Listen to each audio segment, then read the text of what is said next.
world is this meaningless, subjective place. So if the universe is like clay, I can shape and mold that clay into whatever you want. That's how Stalin and Hitler, literally changing the physical structure of society, literally changing the narratives that people believe in to have a physical, magical reaction in society. So I think when it comes to, I'm going to circle back with this point in regards to what you were talking about in regards to, because the thing about materialism is that materialism itself, it doesn't imply objectivity. It does not imply rationalism, logic, or the scientific method. The problem is that people assume those things are the same thing. So they feel that by rejecting materialism, I also have to reject objectivity. I have to become this total subjective, relativist, if you will. So I think in a lot of ways that, when it comes to understanding, I was going to bring this all back together in regards to what you were talking about, in regards to people believing in stuff and being vulnerable. It's that, we tend to, I now remember, because when people get into spirituality, they say, materialism is bad. It's an illusion. It's wrong. But the problem is, in the process, in rejecting materialism, they also reject scientific inquiry. They also reject objective thinking, and they also reject rational thinking, and that's, I think that's by design. It's almost like they try to make occultists stupid and unintellectual by basically saying that, intellectualism is materialism. And because people don't want materialism, they reject the intellectualism along with it. And what I'm saying is, you don't have to reject the intellectualism. You can believe in idealism, or you can believe in a kind of like a spiritual universe and still be an objectivist. Like, think about Christians, for example. A lot of Christians they're not materialists. They believe in an afterlife. They believe in a spiritual realm, but their approach to things is technically objective. They see that, no, it's not my subjective inference of what the world is around me. It's what's written in the Bible. That what's written in the Bible is, because really all objective essentially means is that there is a reality outside of my inner subjective, world. And all materialism is saying is that basically the world is made of matter. And really what materialism is doing is it's taking objectivism, rationalism, and logic, and sort of propping them up to make it look more official and powerful than it actually is.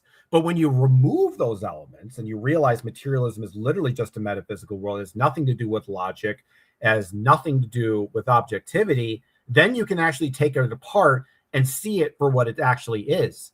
So in a lot of ways, I think that's kind of the psyop, is that people, when in rejecting materialism, they also reject logical thinking. And this is something that I've been trying to kind of course correct, when it comes to talking to people and stuff, in the sense that you don't have to reject, logic and reason necessarily. They can be really useful tools. Because I think there's a lot of because I understand that when it comes to spirituality, that, you got to kind of put your logical thinking aside to get into that, mystical state and kind of transcend your boundaries of intellectual thought, and allows your mind to kind of perceive a whole new surfax of perception. But at the same time, there are useful tools to help you ignore stuff. And I think it's good to be able to make distinctions and be able to say, that's good, that's bad, this is real, that's bullshit.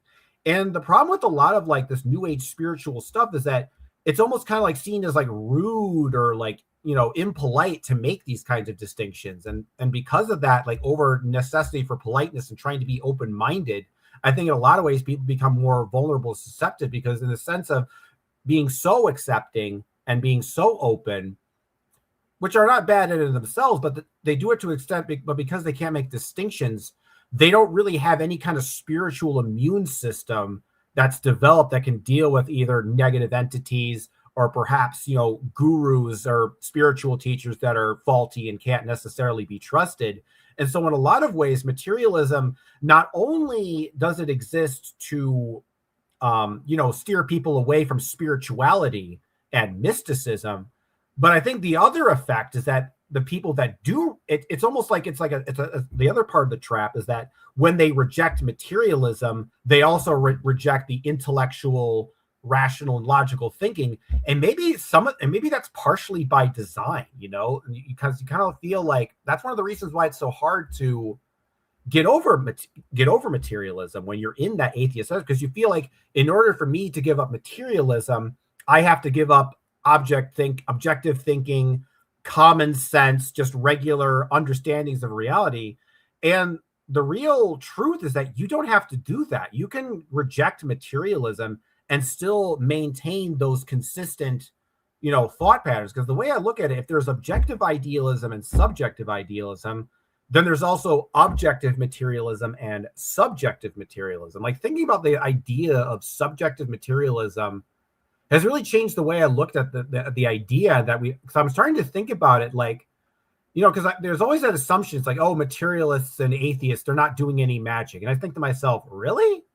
It's like, no, they are doing a kind of magic, but it's not the magic to create manifestations and like do certain things.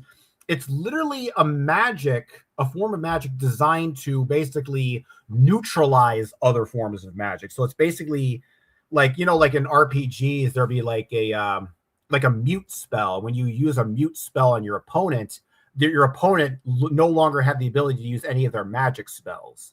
And that's the kind of spell that I think materialism is putting on you, where it's basically like it neutralizes the energetic frequencies to such an extent that there's no magical reactivity. It's like they drain all of the magical pH from the soil, if you will. But in the effort to, get away from materialism, they also kind of like set the trap up, and they reject, common sense. And because they reject common sense, it makes them look stupid and uneducated to the outsiders, thus reinforcing the materialist belief system. So I don't know. That's just like another angle to look at the whole skepticism thing, that there's second order effects beyond just making people skeptical, but also by putting people into the occult and mysticism that may not have a sort of immune system or discernment in terms of how to deal with those kind of psychic and magical spaces. I think that we call that a binding spell, don't we? That's like a binding. Like if you you bind people to a contract, for example. If you go into a contract with people, you bind them to it. Like, then they're held accountable by spiritual forces. But like, just very honor your contract, dude. You made a deal, It's very Saturnial. But so these binding spells are very Saturnian, and the Saturnian binding magic is very much about material, right? Like the material bottom line. We have General Shinobi, Systematic Zoo. How are you doing, dear brother? For those of you that don't know him, you should know him. Go and get to know him. Okay, now's the time. He's really cool. We love Shinobi, and he's a great researcher. He's writing a cool book, graphic novel. I don't think comic covers it so well because there's nothing funny about it, but it's a graphic novel, and it's a sci-fi, philosophical, graphic novel. That's about correct, right? I suppose we're living in sci-fi times. Anything that you do about these days is sci-fi, isn't it? Welcome, dear brother. It's an honor to have you. What's up, guys? Hey, Franklin, Cosmic. Hey, Indy. Hi, everyone in the chat as well. Yeah, Indy was started dancing to drum and bass last night, so I think he fell on the bed. Yeah, he went to a jungle rave, I heard. Yeah. So my story started off as a satirical comedy about the whole about religion, basically, and kind of like AI and stuff. But then the more and more I started researching, I found that the truth is actually stranger than fiction. And the more and more I started researching, I was like, oh my God, this makes a great story. Just what's going on. If you kind of look beyond, if you kind of look into our ancient past, where we're at now, and then perhaps future timelines. So yeah, it's not really a graphic novel. I was gonna do a graphic novel as a kind of cheat because I'm not really a writer. I have the structure, all the characters, the names, etymology and stuff, but it's just the internal dialogue. But I've actually started kind of writing more and more, and it's kind of coming together, and it will be a novel. And perhaps me and Indy might be collaborating, because he has a similar story. So we've kind of been exchanging some of our notes, and I think we've got it from the same place, from a future timeline, and we're kind of bringing it back here. So I'm not sure like if we're going to be doing it together, but he's sort of writing a story which is kind of similar concepts. But I'm really excited to show people, and what I might do is on my YouTube channel, I might try and get some visuals and just read out some of it once in a while, because it is a big project and I'm keen to get it out there. It's kind of like a young adult dystopian fantasy sci-fi, which ties in everything to do with like Zervan, Ahriman being birthed, and AI and technology, the loss of gods and faith, and kind of like humanity split into different districts. So yeah, I'm excited to get that out there. Yeah, you guys talking about materialism and then Saturn as well. That's a really interesting thread you guys are weaving on there, because what I found is that materialism is kind of the 1%, and materialists kind of have ignorance of the field, and Saturn is to do with matter. But what is matter? The material realm which we're in seems to be a water realm, because it's with water that the unseen becomes seen. Water, matter, mother, Maya, illusion. It's kind of this flow.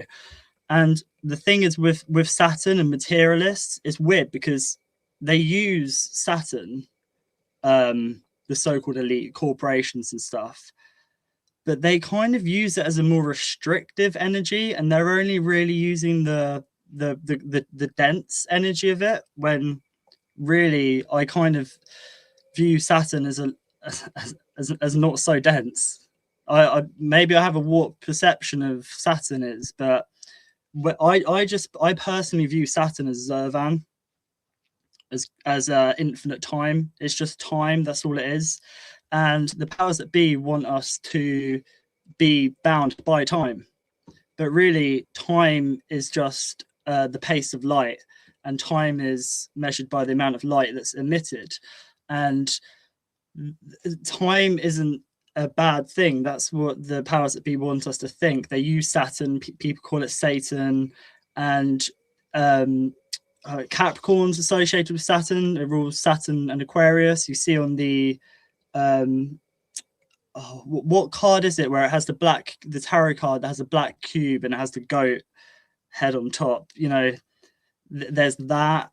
I mean, to be honest with you, I think it's another scapegoat going on, that they're trying to like put this blame onto time so that we don't want to use time to our advantage. But we're in time, we're moving through time, and it's just one of the dimensions, the fourth dimension, and that's all gods are guardians of dimensions, and there are many, and Saturn is one of them, and they want us to not go into this dimension of time. They want us to fear it. We're running out of time, we keep being told, but really time is infinite. There's different perceptions of time. There's flow time, there's the opportune moment, there's future timelines, past, the present moment. It's kind of multi-facing, as is Saturn, because you have the south, which is an eye, observer, kind of more quantitative, and then you have the north pole, which is more magnetic, the hexagram, which is associated with magic, and also the cube. But the cube is matter, and this matter in which we're in is more of the mother, which is a field, and it's not necessarily a tomb. It's not an atom. The atom is just 1%. The 99% is the field. And that, yeah, I just thought I'd bring that up because there's a warped perception with materialism just focusing on the 1%, which is what we can see. And they literally just try to dissect matter, split the atoms, split particles. Well, they're just trying to kind of dissect it rather than looking at the broader spectrum of the mother, of matter, of the field in which we're in. It's a very limited thing, and they use Saturn for this, but Saturn is more of a flow energy as well, and it's a boundary, and water is a boundary. We have the waters above and waters below, waters within and waters without. It's the water which kind of probably holds our light codes in place, the exclusion zone plasma water. So I'll just throw that out there, that like they want us to kind of reject matter. They want us to reject the mother. They want us to leave this realm and go to Mars or wherever, anywhere but inwards. They want us to go outside, up there, and leave this place because they want this realm for their own. Well, really, we need to reclaim it, and we do that by understanding what these dimensions, guardians of dimensions, are, these planets, whereas lots of them have been demonized. Got Saturn demonized, Venus, Lucifer, the morning star, demonized. You know, they want us kind of just focused in a kind of confined, like 1% unit. It's the 1% want us in their 1%, where really we're the 99%, and we're able to tap into the 99%, which is the wave, which is light waves, water waves. It's the flow. So yeah, just give my 2 cents there.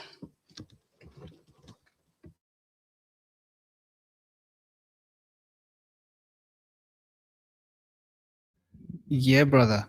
I think there's definitely a lot of this wanting us to be locked in to these fixed notions. In fact, yeah, man, let's do it. Let's do it. Let's just do it. You know what's been missing? I haven't been. You see, when we talk about being locked in, right? I believe that this comes down to this fundamental, and I'm so sorry, people, that I haven't launched the Enneagram system properly for you guys. I'm going to, and I promise this is a work I plan to do soon to start. I'm going to break down the Enneagram, but put it into context with actual numerology, with actual occult philosophy, as they used to use the Enneagram symbol in Chaldea, you know, before thousands of years ago. What are we talking? 3,500, whatever, thousands of years ago, as opposed to this other Enneagram thing that was invented in, you know, really in the 50s and the 60s, by these guys who took the Chaldean knowledge from a particular book and then warped it into something and applied their own ideas to it, which comes from psychology, has nothing to do with the occult at all, and sort of re-sculpted it, and now they're using it to redefine the meaning of number and numerology, which I think is toxic and dangerous, because there's a reason why numbers have meanings. Same as words. They're misappropriating, like you're saying, they're misappropriating everything in the modern age, aren't they? And they want us to be stuck in it. So I will definitely focus on that as a very real and a very important priority. But I think for this moment, it might be a good image to flash up here, because I think it does have relevance. So when we look at this Enneagram idea, now we were talking about the entities, and it's quite relevant, I think, right? The number 4. This is where we are sitting at. Now, you'll notice the number 4 represents the builder, right? Who are running the show at the moment? The builders, right? And they are using... Sorry, which glyphs are they? Which planets? Number 4 is the North Node,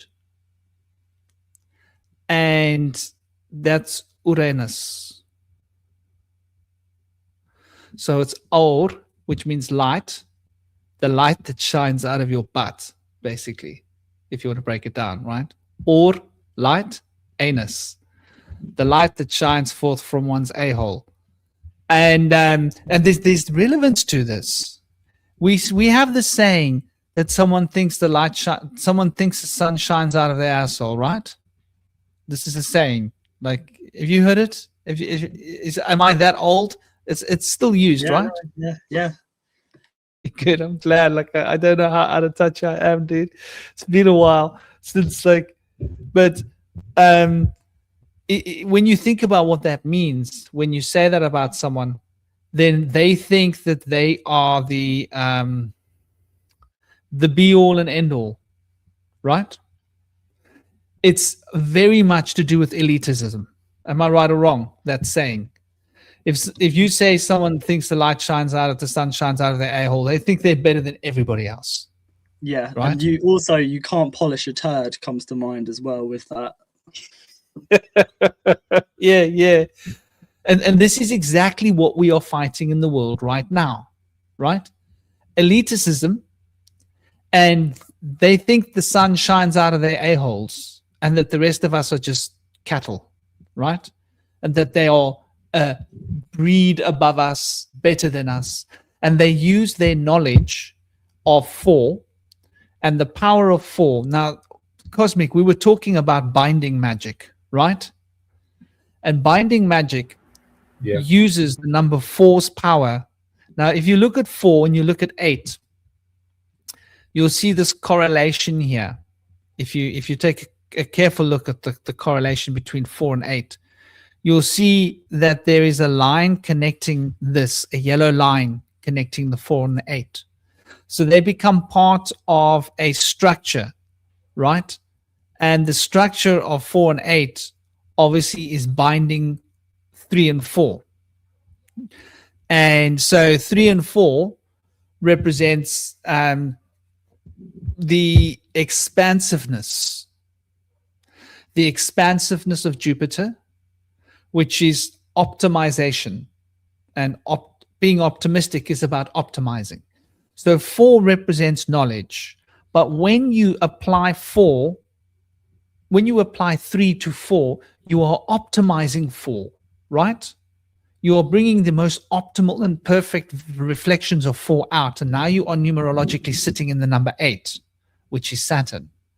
And Saturn thus is the perfected power of 4 brought into dynamic extension, if you want to put it into like a word puzzle.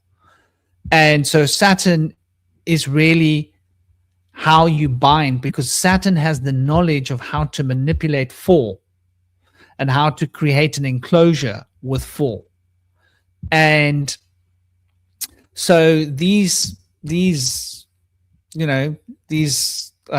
people that want the sun these people who seem to us have the sun shining out of their a-holes. I like that, actually. It's quite cute. It's a nice way to refer to them. They are using the number 4 and the power of 4 to keep us stuck. Now, 4 is the builder, and it represents knowledge, the encoded knowledge, right? This is the pyramids, the encoded knowledge. 4 is Muladhara chakra on one level. It's also higher chakra on another level, but it's actually bringing that knowledge of the higher into physical context. So Brahma has got the 4 faces facing outwards in the 4 directions. And these 4 faces are the key to creating magic, right? We were talking about it earlier, weren't we, Cosmic? About the shamanic expansiveness of consciousness, expanding the circle outside of yourself and recognizing that there are 4 membranes, recognizing that there are 4 directions and that there are 4 parts of the fundamental soul, right? In extension to the physical matter. So when that is brought into its expansive and optimizing potential, 8 holds that frequency and that vibration. So you can think of 8 as being 4 applied to itself in order to optimize itself and thus become dynamic, where 4 in itself is actually rather stagnant. And so what you're talking about is really the powers of 4 locking us in. But that power of 4 that is locking us in is also an incredibly powerful knowledge. And so these builders, these masons, they hold the knowledge of 4. This is why we go back to ancient Egypt and the land of the Kemets, right? The Kemetic priests, they praised the number 4 above all other numbers because it held the knowledge of technology in it. Yeah. And so these current priests that worship the number 8, Saturn, they wield the number 4 as a binding spell to bind humanity. And in that focus of binding humanity, they wish to limit humanity's, to limit the potential scope of humanity's utilities, shall we say, or our there's a better word for it, to limit our power and our ability to be able to bring out anything of productive spiritual value.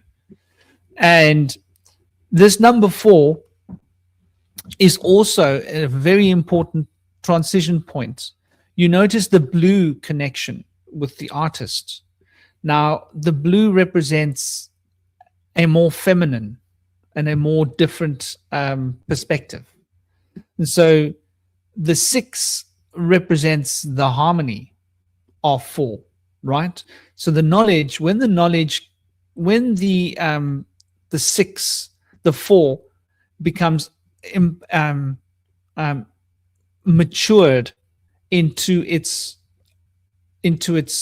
crossing of the great river, shall we say, which is moving beyond stagnancy, moving flow of energy. It then needs to move around the number 5, and that's where we see our, one of my favorite glyphs. One of my favorite glyphs, Saturn, sigil, and square. I love looking at this thing. This thing makes me feel all gooey inside. It makes me feel all gooey inside when I look at it. It's like, it's like looking at home. But there's, excuse me? Is this some kind of a joke? There's some kind of nowhere out of here, so far away from here. Okay, there we go. So when we consider that, and we look at the way in which this is now working, the way in which this whole story is being bound, right? Make sure that the volume is off for that. Then we see that the Saturn square here, and I'm sorry, I haven't quite figured how to make this mouse bigger on this machine. This is my Linux machine, and Linux is not as easy as Windows, but safe. So you see here why the number 4 represents this particular corner here. This is the cornerstone, and this cornerstone, in extension, becomes expressed in its perfect form, right? As harmony, and that harmony can only come into alignment, which represents the tree of life, the axis mundi, if you will, with the centripetal and forces and the other forces which aren't centripetal. What are they? Centripetal as well as centrifugal forces, right, of the toric field that is spinning. And you'll see the 6, they need to revolve around the number 5. And so what they take out of the picture is the number 5. And the way they take the number 5 out of the picture is they bind us using their evil magic with the maritime law. And the maritime law is of the frequency of number 5. It's mercurial. Mercury rules the maritimes. So all of the law of the sea is bound by Mercury, right? So you see how clever these buggers are, what they're doing here. They are forcing number 5 to have no real influence, causing this structure to become more stagnant than it should be. And in the process of causing this structure to be more stagnant, they cause us to be stuck, locked in a battle between these two opposing forces of centrifugal and centripetal forces. Let's call it the political left and the political right. Let's call it the forces of Lucifer and the forces of Ahriman. Let's call it the forces of capitalism or the forces of socialism. Let's call it the forces of, materialization or material atheism, or the evangelical, I'm crazy, with my spiritual belief, ready to throw it all to the wind because, I picked up a feather. So all these extreme polarities then have more influence on us because we aren't able to take the position of the central pillar, the middle pillar, as it's called, or the Sushumna in Vedic law, which is the extension of 4 becoming 6. And that right angle, the other Masonic emblem, okay, is then squared by the 8. This is why 8 becomes the powerhouse that is able to hold the essence of harmony and apply it to the number of 4. And so this is why we say 8 is the dynamic expression of 4 and brings all the powers of 4 into dynamic extension under the watchful gaze and the harmony of number 6, right? And so they use this Saturnian power. They lock us in with the number of 5, and they program us with the number 2. The number 2, obviously, this is the lunar currents. So they program this lunar currents of the number 2 into us with film, right? With the, and I'm going to say this once, I want you guys to pay attention, the silver screen, the silver of the moon. They turn us into lunatics. They make us crackpot crazy.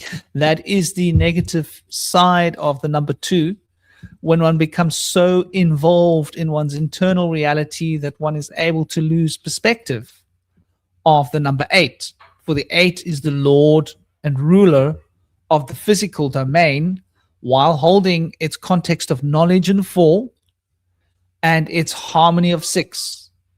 And when we then apply this contradiction between 8 and 2, they then push us to become in a state of denial of the number 2, denial of our emotions, and we're then schooled, educated. In the process of our education, we are taught to look up and pray to Big Brother, number 8, the Lord over us. We are forced to wear a watch on our hands. We are forced to look at a clock. We are forced to listen to the bell ring for your next class, right? And so 8 then becomes the systemic programming of the school system and the tuning of the etheric field, in the same way that 2 is the empathic emotional field through which we become induced into emotional states by the silver screen. So you can see how these forces are all sort of being manipulated and used by these builders, these who carry the number 4, that worship the number 4, that worship the building of the pyramids. And so they use the symbol of the pyramid, right, on the dollar bill, because the pyramid was the perfection of the number 4's extension in ancient Egypt. Number 4 was what they lived for. And the pyramid was this of land Kem, because in the ancient land of Kem, knowledge was prized above all things.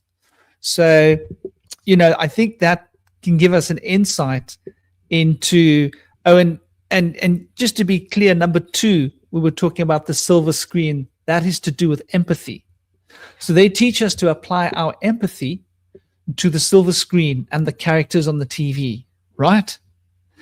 And they then disconnect us. Remember I said the number 5. They flood our senses with the energy of 5, with the maritime law. And in the process of flooding us, they create a network of communication that they can control through the number 8, right? Controlling that through the number 8, as we showed you here. Yeah.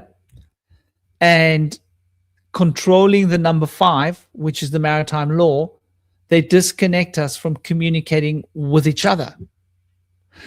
And they do this using technology so that we become slaves to text, right? And the pretext, is what is our real enemy here, is that we aren't talking to each other anymore.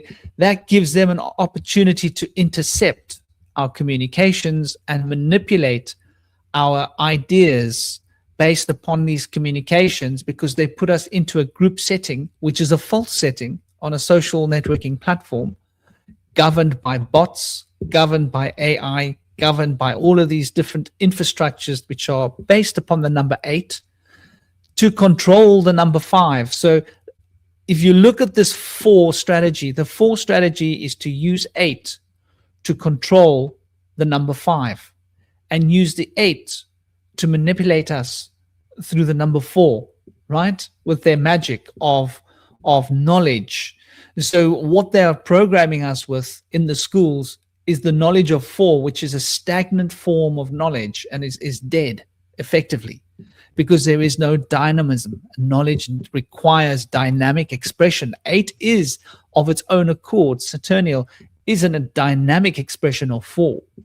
So, these are just a couple of ideas that pictures can help us to sort of,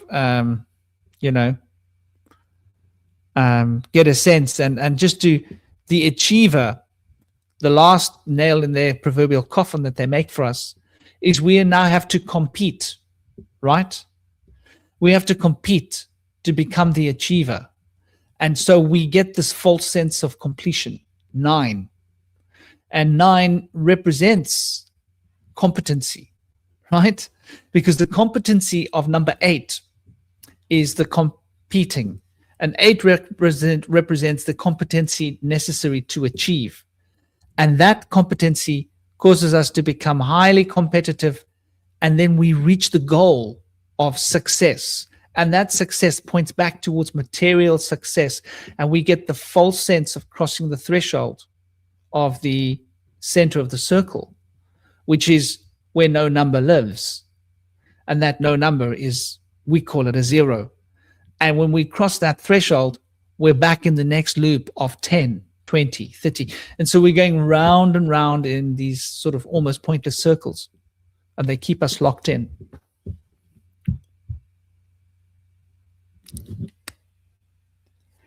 Hello. Microphone's on. Say hello. Do you want to say any words, Bodhi? Good. Good. Lots. There's power in words that don't make sense to a logical mind. So much can be said with sound. Yeah, to people in the chat, that's Bodhi. He's a boy, and he's 4. He's the one that bumped his head. I know. Yeah. You're good now, aren't you, Bodhi? Yeah. Does he look a bit like Mummy? Yeah, he's got Esme's eyes. His eyes are brown, and then my eyes are green, and Orion's eyes are green. Yes, I noticed that. Yeah. Nice. Although my webcam makes my eyes look blue and my face really red for some reason sometimes, which is weird. When I was younger, actually, my eyes, and maybe they still do, they switch between blue and green. They're mainly green though, but they change. So not sure what that means. I've got some language. By the way, Toby pooped his pants. Right, you go away now. What was that? Why? It's like By the way, Toby pooped his pants, so find the magic there. This is Gappy. Show him your teeth, Rory. Show him your teeth. There your teeth. Okay. Yeah.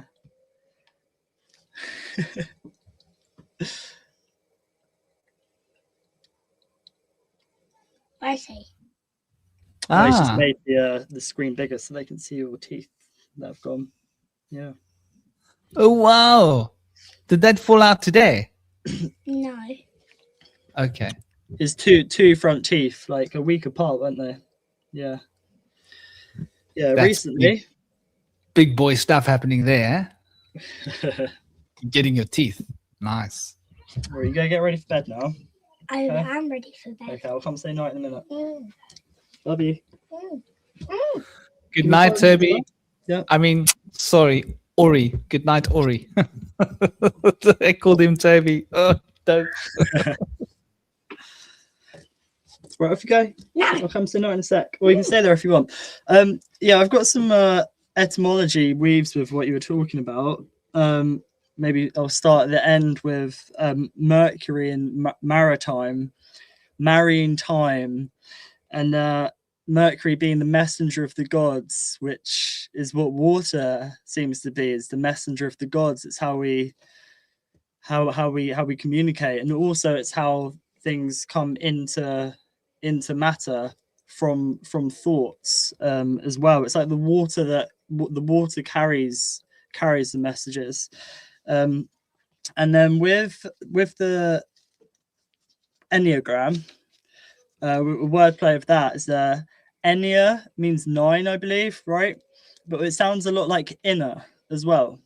So understanding the Enneagram, we can understand the inner worlds too. And of course, I think there are nine realms also in Norse mythology and other. Rory, can you stop doing that, please? Off you go. Funny thing is, right, you've got a dog called Ori, and that's what he's pretending to be now on the floor. He's just jumping around on all fours, pretending to be a dog. So, Ori, listen, it gets funnier. It gets funnier. Ori pretends to be a human and sits in that chair behind me. That's his chair. How funny is that?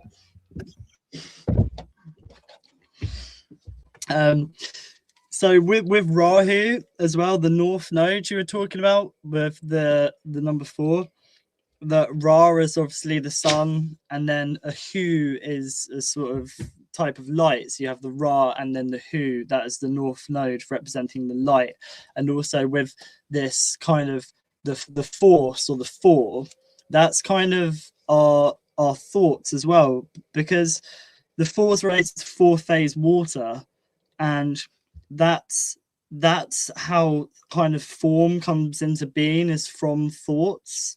And the field, whenever I hear the word field, I kind of split words, and then I split it into 2. So you have the feel, and then you have the D, and the D is the number 4. So I always perceive field as just feeling the force, or feeling the 4s or the thoughts. Like if you split it, the feel and the D, you can kind of feel the force or the thoughts or the force that's around us. And what else did I have? That the Merkaba, you talked about the Mercury and kind of the removal of that, the central pillar. So you have the Merkaba, and if you remove the Mer, you just have the Kaaba. And what's the cube in Mecca? The Kaaba, without the Mercury. There's no Merkaba there. So that, and I understand as well that cube has three pillars inside of it, which is interesting. So yeah, Ori, can you go away, please? I'll come say night in a sec. Yeah, you said also, if you look at the sigil, you've got the Mer, the ocean in the center, the maritime control of the law, Mercury. And then you've got around it, you got the Ka and the bar channels represented by the two different directional points, pivots. And so centrifugal and centripetal force represent the car and the bar. And the mer, that's the heart of motion, which is still, represents the ocean. Isn't that beautiful? Yeah, also as well, if you look at the cart and the bar in Egyptian mysticism, and then you have the ark, which means eye in Punjabi, I believe, or like big brother, the watcher, or like the individuation as us being the watcher as the central point, or as Mercury, the messenger of the gods, which is what we are. We're the messenger of the gods. The guardians of dimensions are the planets, the planes, and they can kind of come through us. So by removing the Mercury, by removing the messenger of the gods, that kind of takes the power away from us and our own individuation, and it creates a void which is going to be filled by another eye, and that eye is the central eye, which is outside of ourselves, rather than the central eye, the central pillar, the pin to the spin, the anchor point, which is our core, which is gnosis, I believe, and the terms of that is the gnosis terms, is to understand these systems which are internal, and therefore we can understand external systems. So it's very interesting, these three pillars, and the central one kind of being removed or hidden. And I guess like that kind of is what the occult is, the hidden eye. And on the capstone of the pyramid, it's removed, and that's of course the 9 at the top of the Enneagram, and that's kind of been removed as well, that kind of eye.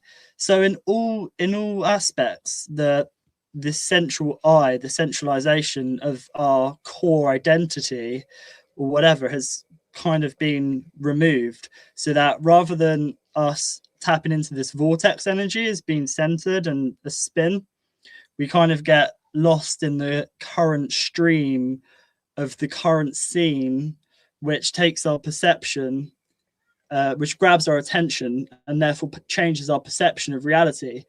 It happens all the time. People get lost in this way or that way because the central pillar is being kind of hidden, I guess. And that works two ways, because they use the silver screen, right?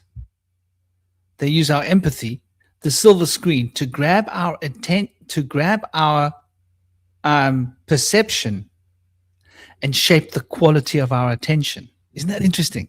While grabbing our attention to shape where our perception lands.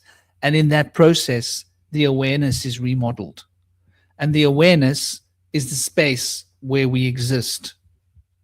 And so that awareness becomes the reflection of time, right? And that becomes an expression where 8 becomes 9, the awareness. So that's quite an interesting, correlation.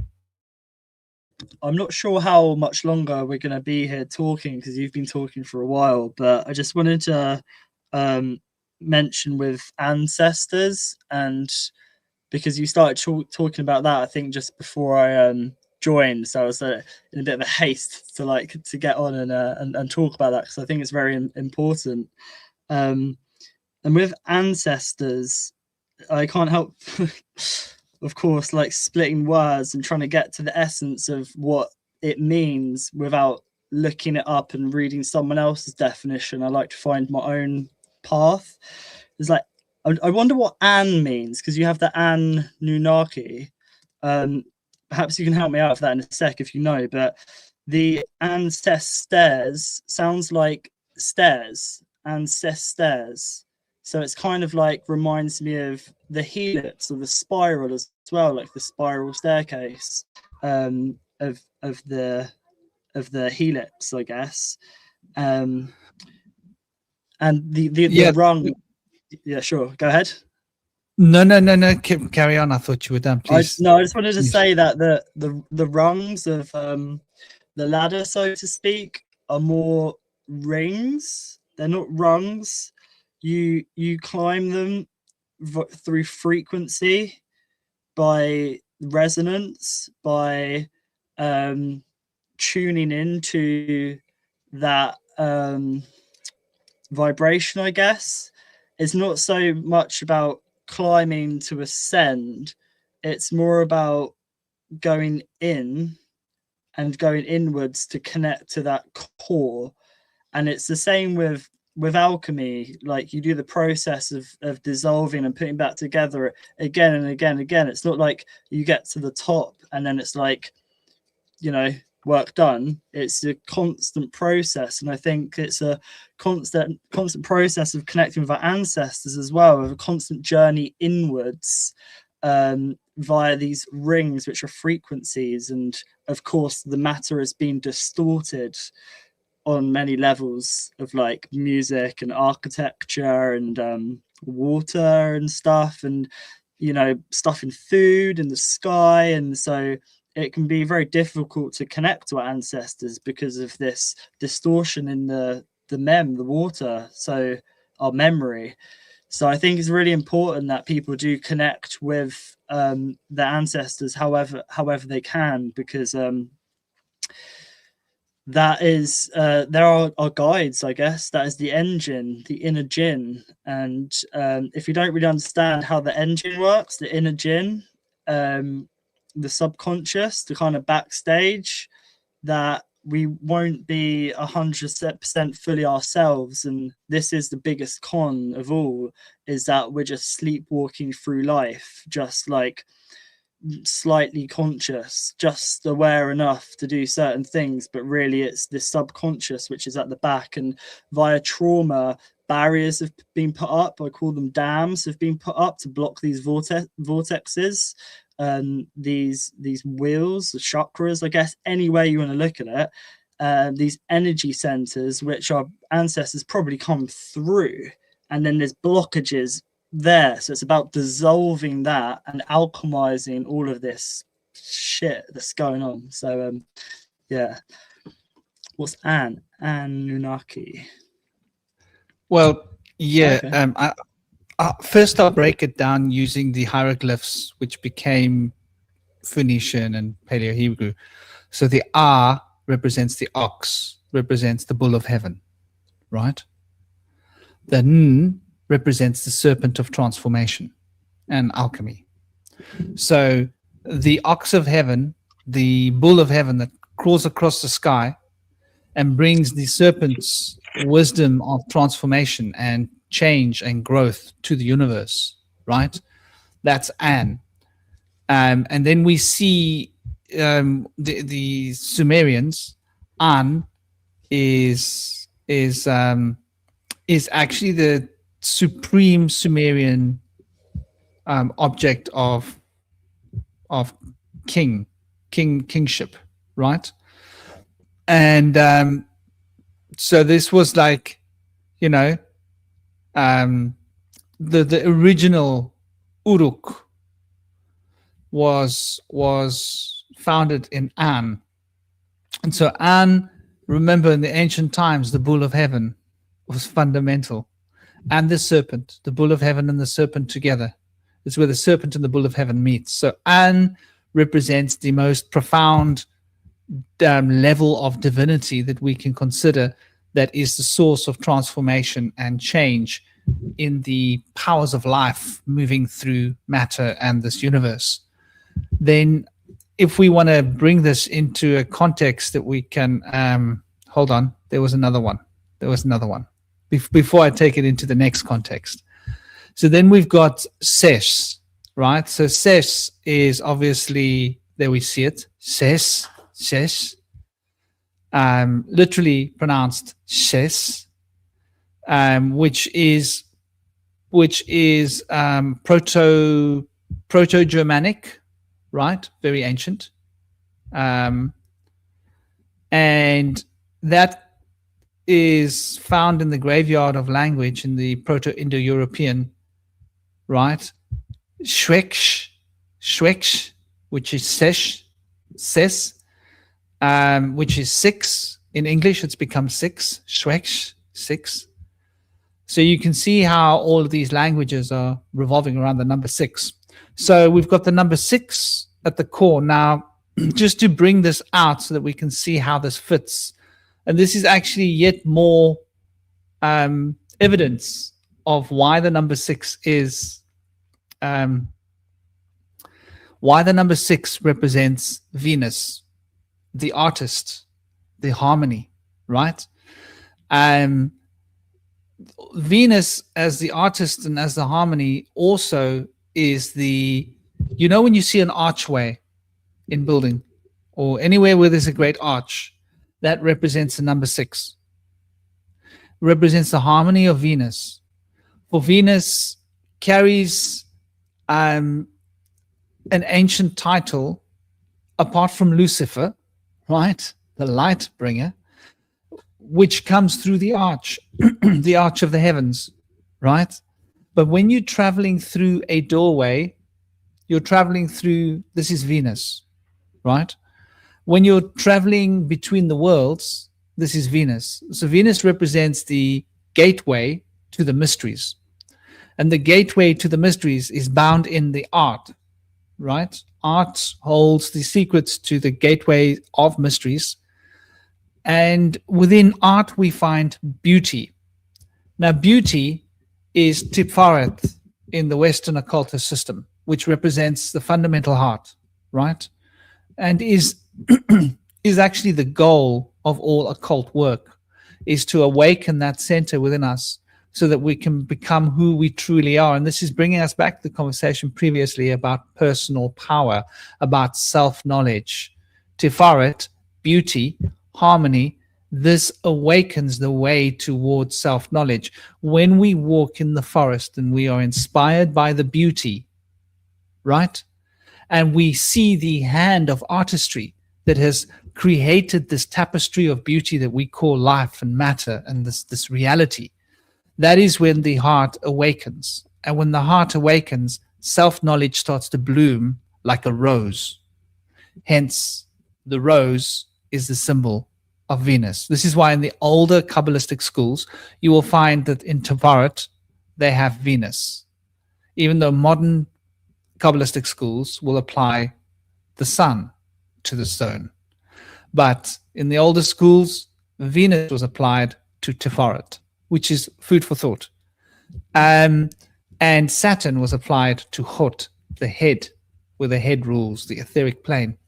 So we can see how this notion of the heart, Shesh, so ancestors, okay. So Taurs, now you live in England, right? What is a Taur? A Taur is a mountain, right? Yeah, there's also a tower called Tor as well, and it sounds a lot like tower, Tor, and it's toroidal field as well. I mean, tower and power are interchangeable, the T and the P. So the tower or a Torah is the power, like our toroidal is our power, is the Tor I dial. It's the Tor which you dial into to, you know. Exactly. So that big conical hill, which is represented by a pyramid, which is represented by a tower, which is represented by the word Tur. Tur is to cast a spell. In, you can take the word in Old Germanic, right? Let me show you what I mean. Oh, I should be able to find it from you. Tur, how do you spell it? Tur. Casting spell. Spell. I hope it's not too much for the etymology to get rid of here. Cast a spell. Proto spellam. To Tur. How do you spell Tur? Turvenar. T-O-R. Vernar. Turvenar. comes back from Dutch and to Proto-Germanic, right? The word toorvenaar. So to toorvenaar, toerio. And that's, you see, Afrikaans, I've got this gateway in here, which goes through Dutch back to Proto-Germanic, right? Related to magic. Okay. So here we see An being the supreme power that moves the ox across the sky, the great bull of heaven, that is bringing the serpent's wisdom of transformation through the spirit of harmony that opens the gateways into the mysteries where true magical power can be accessed. Ancestors. Isn't that beautiful, huh? Yeah, I love the way like breaking down words can, because words, like a word can be like a symbol, like it can have like many different meanings. If you split it, you can go down many different avenues and really understand what the essence of the word is. It really helped me understand stuff, and if you do this in your head as well, you can understand what things truly are at their essence. So did you say that the serpent was Nu? So the An was bull of heaven, and then the Nu was serpent. Yeah, is related to the tarot card for death, which represents transformation, which is symbolically connected to the shedding of the serpent's skin in ancient times. And the sign of Scorpio has very ancient echoes relating it to the serpent because of the serpent's nature of shedding skin to transform itself. And the Scorpio sign relating to this. And so Nun represents a fish in the school of thinking, from the hieroglyphic coming from the Phoenician to Paleo-Hebrew. And the fish is used because it represents that which is a hidden life, hidden from us. So you need to use the serpent's power of transformation to shed your skin so that you can become the fish, to be reborn. The fish is a symbol of eternal life, right? Of perennialism. And so the fish as a symbol of perennialism is that hidden life under the water that you need to embrace. And that's why Scorpio is so associated with the occult, through it representing the power of the serpent. And hence Scorpio is related to sexuality, right? And the sexual organs, which is the Muladhara root chakra in men, which is where the Kundalini serpent power resides. Interesting. With the Ses as well, because the ancestor or ancestor, the Ses meaning, I think pi was an etymological link to Ses, and Cosmic mentioned earlier in the chat as well, ancestor sounds like sister. So if the An is the bull of heaven, I just want to try and grasp this. So I'll start with Ses. So the Ses is pi, which is a circle. You know, you have pi. It's a sphere, which is Sophia. You have a sister, which is the feminine. So the circle represents the feminine. A line represents the masculine. So the Ses is pi. And then the Tor is either like a tower or power. The pi is Proto-Indo-European, yeah? That's what the pi stands for. That's an abbreviation. Right, okay. So it's not actually literal pi, it's just the PIE. Yeah, that's just how they write Proto-Indo-European, because it comes from Proto-Indo-European relation to Sheksh. Well, it is interesting. Yeah, yeah, that the cis is also very similar to the cis, like sister or the cest.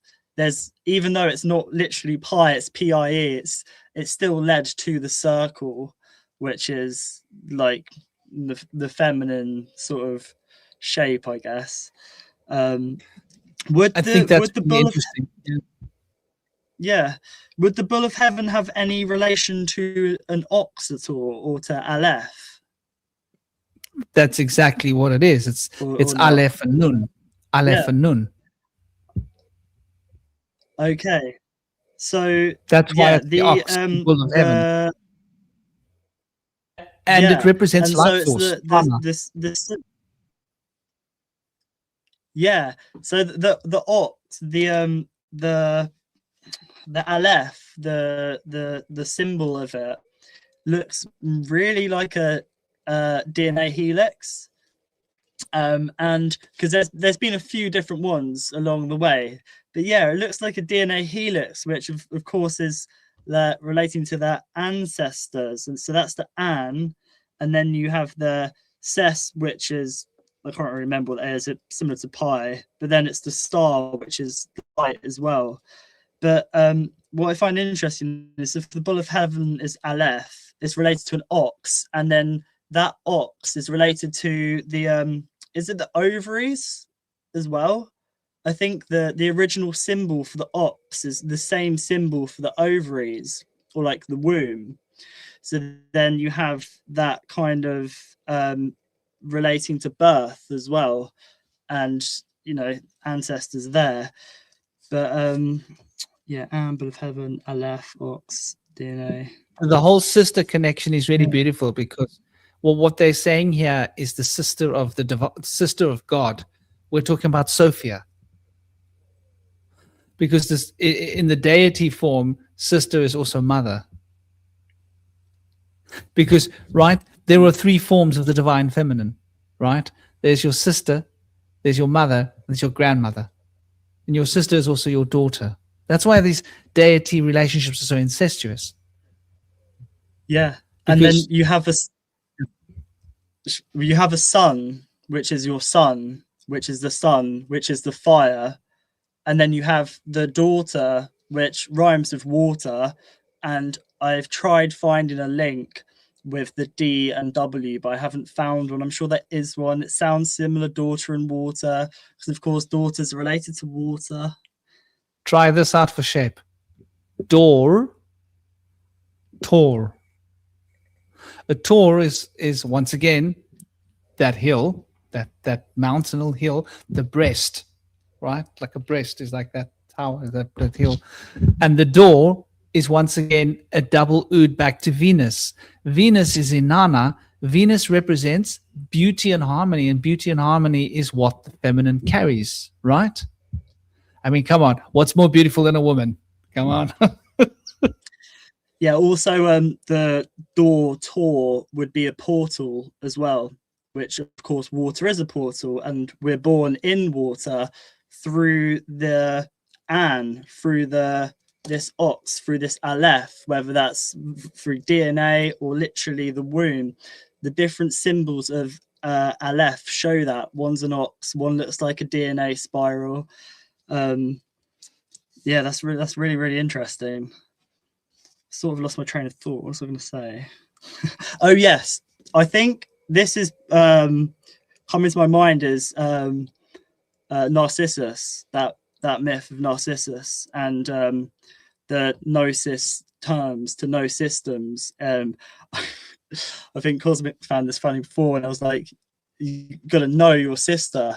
Yeah. What I mean by that is but what I mean by that is if you think of the know as the knowledge of Narcissus, of the 5%, if you have just the knowledge without the water, without the intuition, without the depths, without knowing the systems, or if you want to use the term, the cisterns, which is like to do with waterways, you've got to understand these passages that this water and information comes through. And that is the gnosis. You can't just have the know to know without the water. And that is gnosis, which is knowledge and intuition together. So, yeah.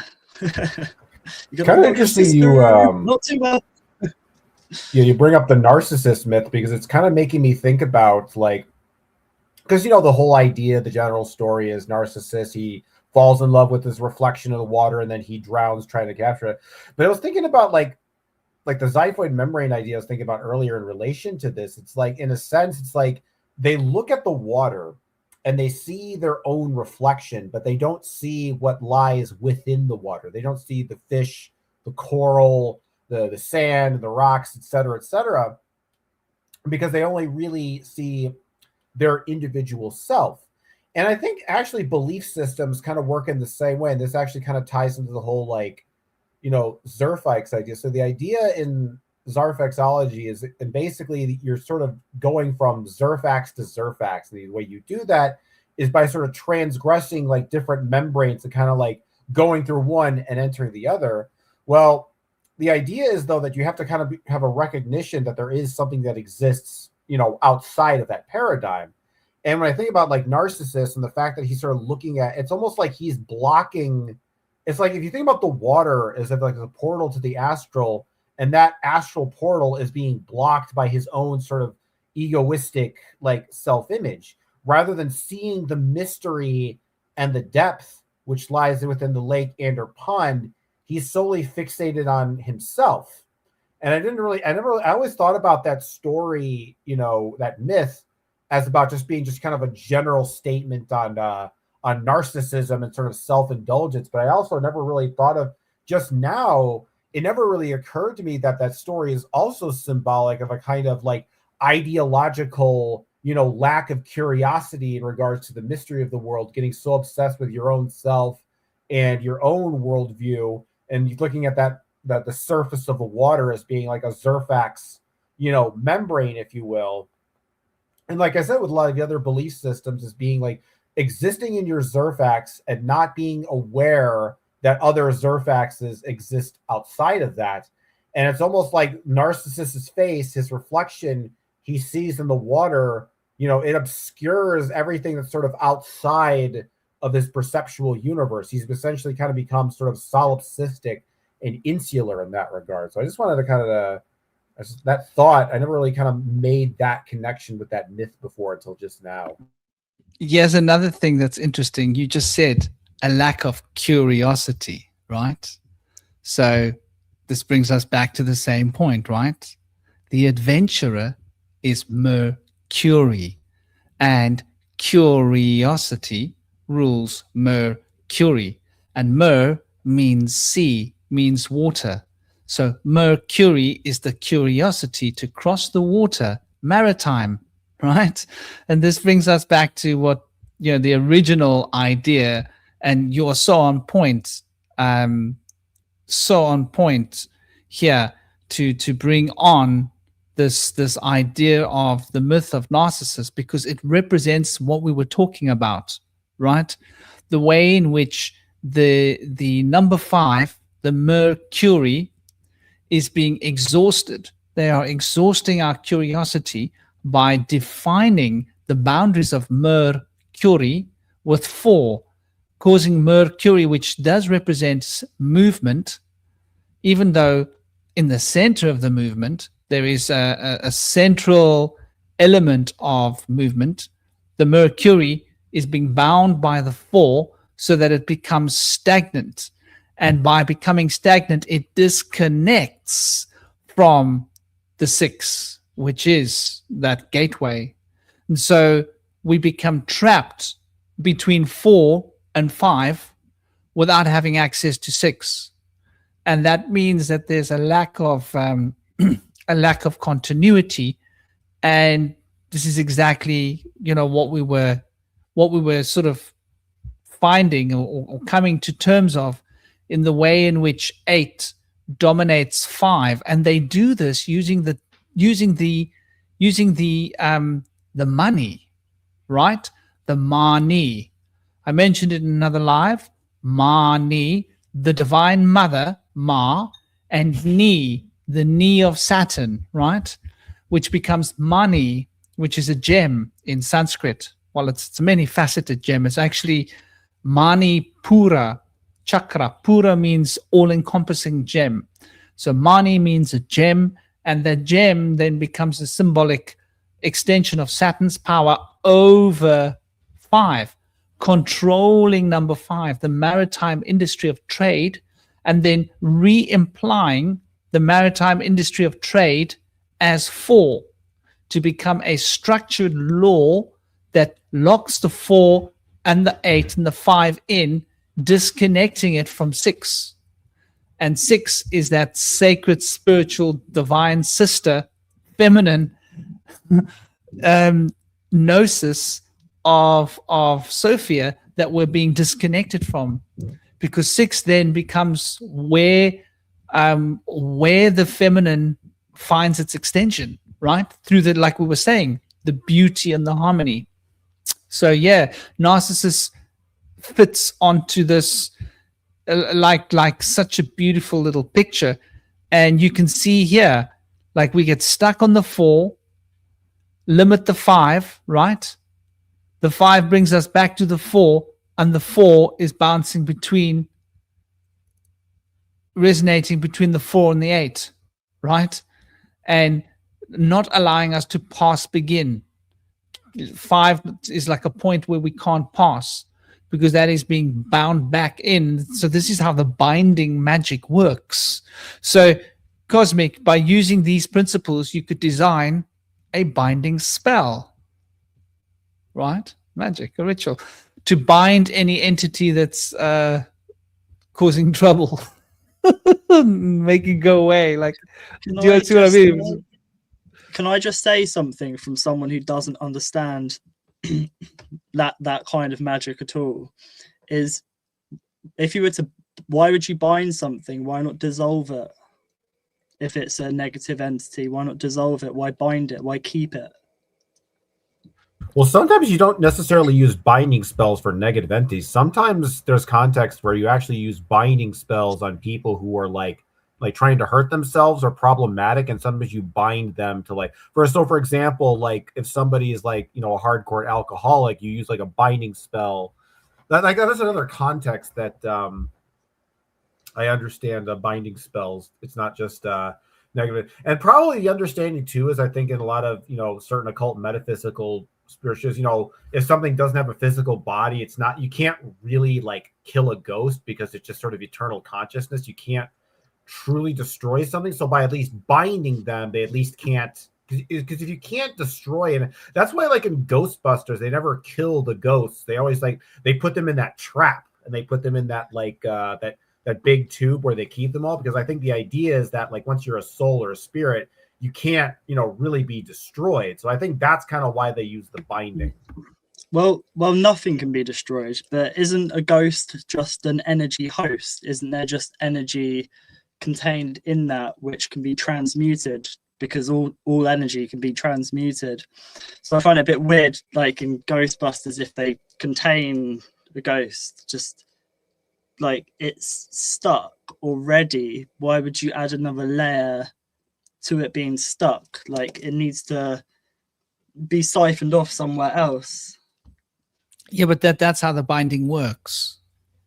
You see, you can bind an entity to elsewhere. And by binding an entity to elsewhere, you disconnect it from here, if that makes sense. Because you don't want to harm, you don't want to cause harm.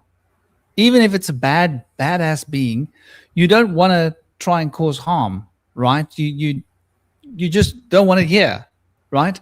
If somebody comes to my house and they're causing crap, I'm going to bind them to the outside by bye, go out the gate, lock the gate. There's my binding spell. You are now bound to the outside. Enjoy it. Like this place is, you're bound out there, but outbound. Yeah.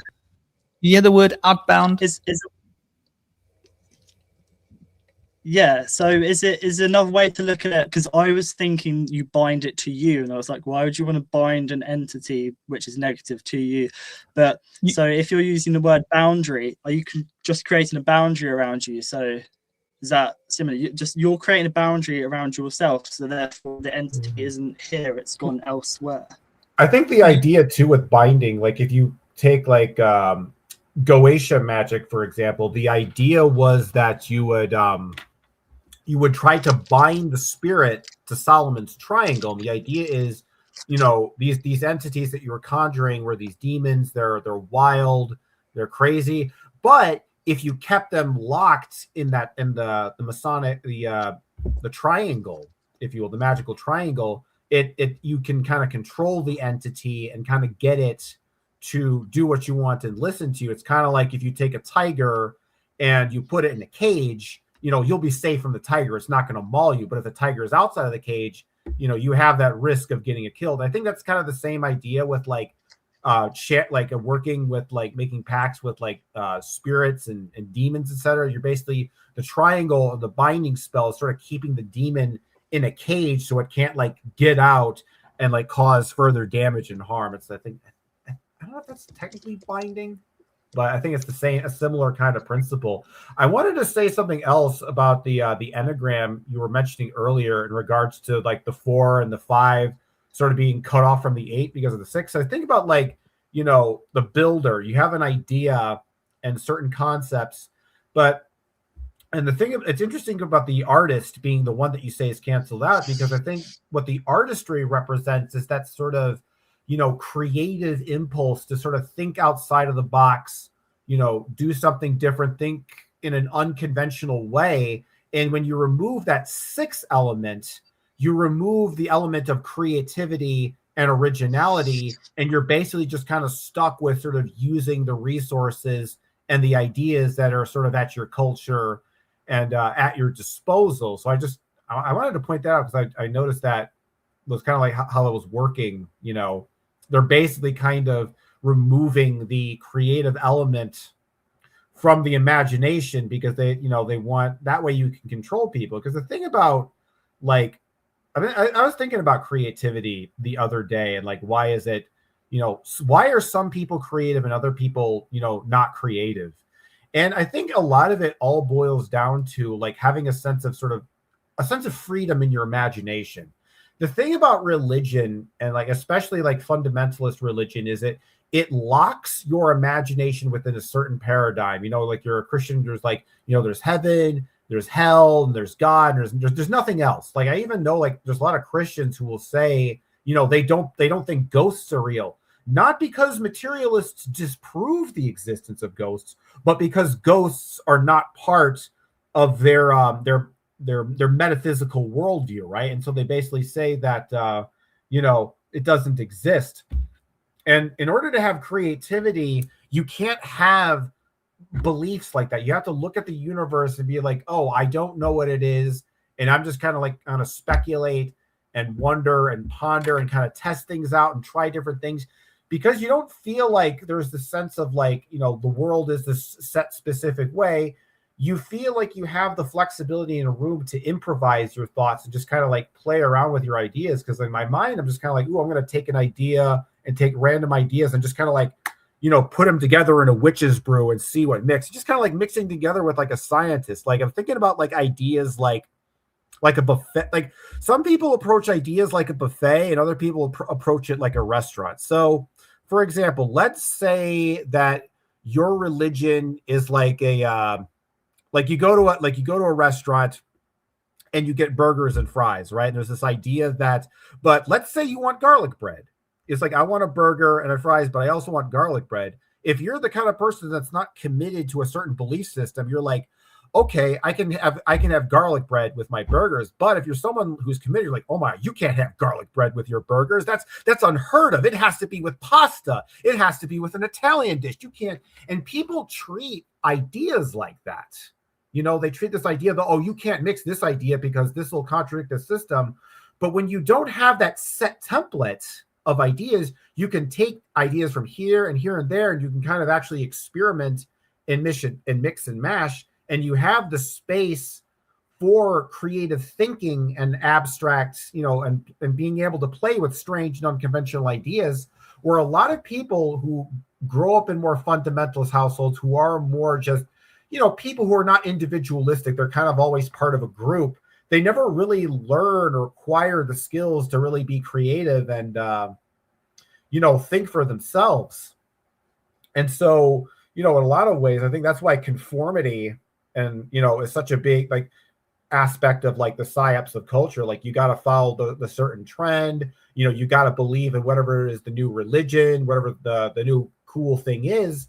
And the problem with conformity is that it seems to be detrimental to creativity. You don't, when you feel like you're part of this group dynamic and you got to follow the group, then you're like, oh, well, I can't come up with my own ideas, or, oh, I don't need to come up with any new creative ideas because the group leader is already going to do it for us. And I can just basically sit back and do nothing. It's kind of lazy if you actually think about it. So I think that's kind of part of the thing, like why I really think that a lot of this gender ideology, they're pushing that kind of stuff about like there being no difference between male and female, because what I see what's going on with the world, it's like they're taking the world's soil and they're trying to sort of drain all the pH from it. They're trying to take all the fertility out of life, so that they're trying to make everything sterile, and that you can't really grow anything new out of that. And to me, like you think about like, you know, when you have like a fertile mind, that's what because creativity is fertility. There's a reason that like, you know, so many of these rock stars and artists are also, you know, usually famous, like really interested in like sexuality and stuff. It's not just because that they're, you know, rock stars and they're famous and they have the, you know, the avenues to get that sort of thing, but just because I think just being creative in itself is a kind of there's a sexuality to just being creative, in the sense that you are creating new life with ideas. There's a kind of fertility to your imagination. Whereas I think what the psyop is basically doing is they're trying to sterilize our imagination. They're trying to make it sterile so that it exists and it's there, but you know, nothing can grow out of it. Whatever seed you plant, nothing can really come of fruition. So I think we're talking about like controlling people. I think part of that control is taking away people's sovereignty and their autonomy. And one of the ways you can do that is by removing their ability to, you know, have an imagination, speculate, and think like, what if God's like this? What if the universe is like this? What if the afterlife is like that? But if you're a religious person, you don't really ask those kinds of questions. You never even think about those kind of questions. You just go, nope, God is this. This is the afterlife. You got to go with the paradigm. Don't question it. But I think when it comes to control, that's, you know, what the powers that be want, because, you know, it's kind of like I go back to the Neverending Story and the evil witch Zaid, and one of the things she says is basically, anything that's empty, I can control with my will. And when you have sort of this unfertile, you know, kind of empty husk of a person, when they don't have their own imagination, they become susceptible to other people's imagination and become control. So really, in a lot of ways, if you think about it, having an imagination is like kind of like having your own imagination is an immune system that prevents and protects your thoughts from bad imagination. Yeah, you're bang on there. It's funny when you said psyop, Cosmic. I was writing psyop. That's quite funny. Yeah, with this kind of like what you were talking about, I was visualizing a seed, and our seed being kind of like in the dark, and that the water which the seed needs for growth is kind of being dehydrated, that feminine, that kind of sister, that those systems, and we've been given a false light. So therefore our seed, which is our imagination, is finding it difficult to flower or to grow. And the seeds being where ideas come from.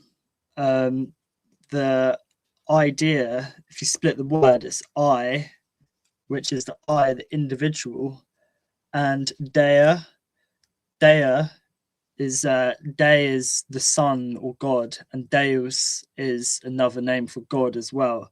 So this idea, that is the seed, which is the idea, that it basically it comes from inside of us, and this seed is what grows into the tree, which is the Trinity. But it's very difficult for people to for their seeds to blossom, which is their story, I guess. You mentioned the never-ending story, and the story is our own internal story, as well as we're in a collective story at the moment. But I think that people find it quite hard to connect to what their story is. This is why there's an identity crisis, because people can't identify with their internal systems because of this spiritual dehydration which is happening, and then therefore they look outwards for the light because they can't go inwards, but the light is a false light, so therefore there's this kind of stagnation. And then this seed, which is this idea, which is this thought form or egregore, which is this God, divine spark within us, which comes through us to grow and into this tree, people find it very difficult. This is why it's important to know the internal systems and external systems, because people are starting to see that the external systems are dissolving, they're crumbling. At the same time, I really think that people's internal barriers or walls are crumbling too, and if they're not, they should, because what's happening on the outside, this disillusion of systems, I think is the collective dark night of the soul happening. And I think that what's going to happen is people even need to dissolve their barriers and then connect to their spark within, because they won't find it outside. They must realize that by now. Otherwise, they're going to start building more barriers and be detached from the world, and then detached from themselves and being kind of a limbo. And you mentioned, I think you mentioned someone from the Neverending Story creating an emptiness, so that's how people can be controlled. Well, that emptiness, I think, is the backstage of the human psyche, which is the depths, the subconscious, or the underworld, or the dark that we've been made to fear. And it's in the dark where ideas come from and where this seed grows. But if we're not able to go into the dark, into the subconscious, into the underworld, that void will be filled by other entities potentially, or external systems of control. It will enter and then contain and then control the mind from within.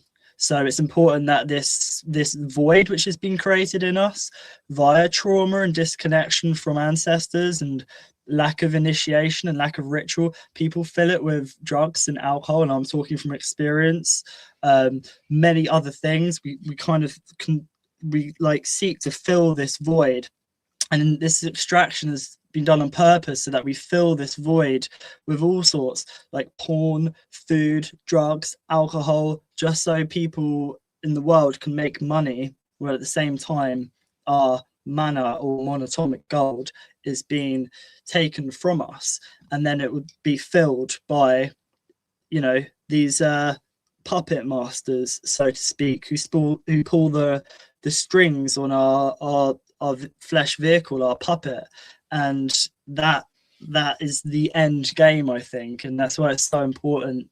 And I'm really glad to hear, Franklin, that you're gonna start you're going to start a thing, an initiation rites or whatever it's going to be, because I think that it's really needed, like people like with authenticity and people who are like actually want to help people, like, you know, doing that, because there aren't many leaders and aren't many people who are grounded, but at the same time are not just grounded, stuck, they're sort of expanded also, and they're able to bridge realms and help others navigate the rivers of their minds, I guess. Cosmic, what do you mean by master? Can I was referencing a Metallica song, Master of Puppets. Master! Right. Master! Before we go to the next two topics, oh, and by the way, people, now's your chance to like, crash the thumbs up and share it. Those that are coming and going, if you like it, that's how you show your appreciation. I just wanted to add two things. Like I said, before I lose this thread, the word story and the word imagination. Okay, so I'll take them in sequence. First, Cosmic was talking about denying us our imagination of art. So the imagination is that ability to optimize, right? And that ability to optimize is the number 3. And the imagination, it optimizes. When you apply imagination to something, it optimizes whatever you apply it to. So the number 3 rules imagination, right? Jupiter. It's an expansive potential that expands beyond boundaries. That's what it represents. And the imagination is an expansive potential that expands beyond boundaries to optimize whatever you're focusing on. And you can see here that there is that green line, which is a direct passage between our number 3 and our number 6. So 6 becomes the perfect place for the optimization of 3 to find its most natural expression in art. Hence, imagination and art. I mean, you can't. This is common sense, right? You can't really question that. We've known that our whole lives about art and imagination. So the way that these number 4 slavers, right, the pyramid builders, the masons, they're number 4 that use their square, right? They deny us our access to the number 3, right? And they do this via the number 6, right? And disturbing the harmony disturbs the imagination. So the imagination operates best. Notice here, just for a moment, 3, 6, 9. You see that triangle, right? There's this golden magical triangle. One point is imagination. Another point is harmony, and the other point is the activist. So when you bring the optimist of optimizing imagination's force into alignment with the beauty represented by the harmony of the artist, and you align those with action, you've got that golden triangle, right? Which becomes 18, right? 18. Which is really important and fundamental when we consider that is now the leader, 1, and the achiever of 8 in alignment. But it is not just 1. It is after 8 has gone through the activist, through the eye of the needle, through what we call the plow toe. You right at the center, there's the plow. The plow is pulling this whole structure around. It's the center of our galaxy, the plow toe.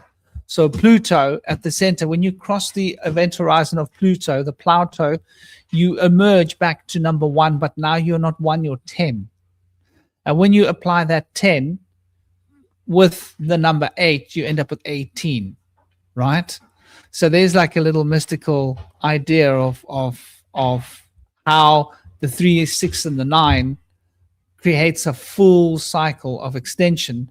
Between these 3 numbers, you've crossed the event horizon, and you've done it with harmony, and you've expansively brought the imagination into manifesting through action, activity. And so the wheel is turning around these 3 points, fundamental points in the turning wheel, hence Tesla and all his technology. So that's just one point I thought I'd mention. The other point I was going to respond to was what story. Story. Okay, so story. So here we are back again with the number 4, right? The builders. And the builders, how do the builders build? They build one story at a time, don't they? right? And then they build a story on top of that story, and they build a story on top of that story. And when we build stories on top of stories, they called it a building. So these stories that you were talking about, yeah, Toby, they're using to remodel us and control us and resculpt us, that is the power of number 4 being used, because the number 4 holds the lore and the knowledge. And so the stories are bound in number 4. Also, the store, number 4 is what stores energy. If you want to store something, the number 4 is a receptacle of storage, right? 3 is a receptacle, is a not a receptacle, is an engine of expansion. 2 is a process of induction. 1 is an expressive force of expression. 5 is that central motion that is at rest, but represents motion, rest in motion. 6, obviously, as we've said, is the coming together of opposites, the hexagram, sex, right? The upper triangle and the lower triangle, the masculine and the feminine, 6, sex, 6 coming together. 7, that's a really interesting number. Shiva is service. 7 is got to do with bringing it back into the service. So it has to do with everything that's been done is for a reason, and that reason is for service, and that becomes the path of the mystic, right? Going into inner spiritual services and services, how we can serve the world. And then once we have eaten the fruits of wisdom from 7, we then ate it. Once we ate it, we have then completed the structure of the physical and the spiritual paradigm, so that we can now use it to achieve. And once we use that to achieve, we then move into a field of activism where we activate the universe with our own potential, and we become that seed. And that seed then crosses over the event horizon, which is the Pluto, there's the no number in the center, and then emerges again as a reborn sun. But the reborn sun is like the phoenix. It's more than it was. It's the one, but it carries the element of Pluto in its trail, which is no number, placeholder 0. So these, the spirale of time and nature is sort of binding this, and the story is how they cut us off, right? Keep us trapped in number 4. So even the words are basically, telling us the same story. People are saying, Tiger Lily and how they're saying apartment, like the mind is apart in apartments, which are what? Boxes, which is a number 4. That's how they keep us separated. Like we used to live in circles, more kind of connected in tribes, and with our ancestors too, used to be in kind of circles, gathering circular spaces around a fire. Whereas now we're living in boxes, sort of confined by 4 walls, so to speak. I think it's really quite profound what you said about the 18, the Sun and Saturn. Now I'm not sure if this is if there's weight to this, but it kind of has got my my mind firing. Is with the 3, 6, and 9, and like with the alchemy there, of the 3 being the Pitta Patta, and obviously Jupiter as well, Jupata, so the father, and then the 6 being the Mata Mata, which is the frequency, which is the Venus as well, I guess. Is it Venus number 6? Anyways, 3, 6, and 9 is very powerful, and if you add the 3, 6, and 9, like you said, you get the 18. But with this alchemy of the 3, 6, and 9, you get the Sun and Saturn, and the Sun is gold, and Saturn is lead. And I think that perhaps there's some alchemization of turning this lead into gold using the 3, 6, and 9. Pitta Patta, Mata Mata. One is the father, the other is the mother. the pitter patter comes down like raindrops, like light codes, and then the matter is the frequency in which we're in. The central point would be the Mercury, or the eye, or the pin in the spin, and then that's how we dissolve stuff. We separate and then put it back together to turn the lead into gold. So yeah, that's interesting. And also with the number 4 being the North Node, Rahu, and Uranus. So it's like you mentioned stories being related to that number 4. Well, a story is a store of Ori, a store of light, because in a library is where the light is buried. And then in our story, that is where we find our light, in our story, in our core, which is interesting that it's Rahu, which is both relating to light, the Ra and the Hu, and then Uranus, which is the dark, I guess, as well. So the light being found in the dark. The dark is the book, which you open up your mind, all of it, the subconscious, all the way to the back. And there you'll find the story, which is the store of light, which is where the light is buried in your library, be that your psyche or your DNA. The whole story is in there.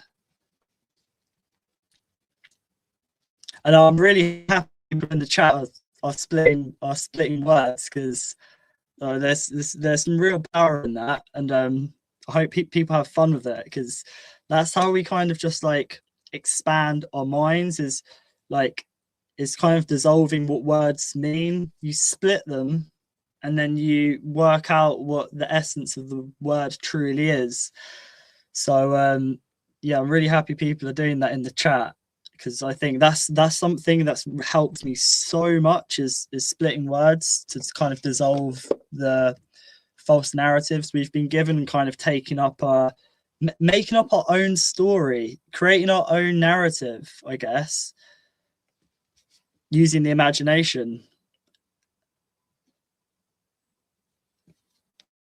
And then with the imagination, it's the imagine 8 as well, and the 8 is Saturn, so it's the image of 8, and the image of Saturn is, look at Saturn and see what image it gives you. It gives you the cube, which is structure and matter and whatever, but inside the cube is the 13, which is memory, which is death, is transmutation, is to change.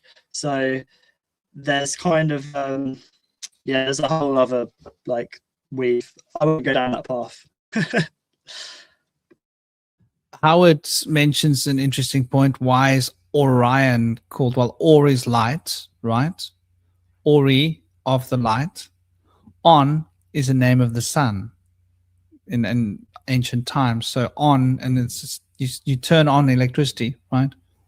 So the light that comes from energy, the light that comes from vibration, which is vibration is the source of energy. And when vibration, so we're looking at the 7 Hermetic principles here. We're looking at the principle of vibration that vibrates. And because of that vibration, the energy produces heat, right? Because of the movement, and the heat emits light. So light comes from energy as a result of vibration, and light is the presence of energy. So Orion, Ori, of the light produces the energy that we see as the sun of light, Orion. So Orion's got a very close relation to the solar. Hence, when you look at the ancient Egyptians, right, they built their pyramids dedicated to Orion. There would usually be the Sphinx there, and the head of the Sphinx is the lion. Yeah, so that's an interesting point.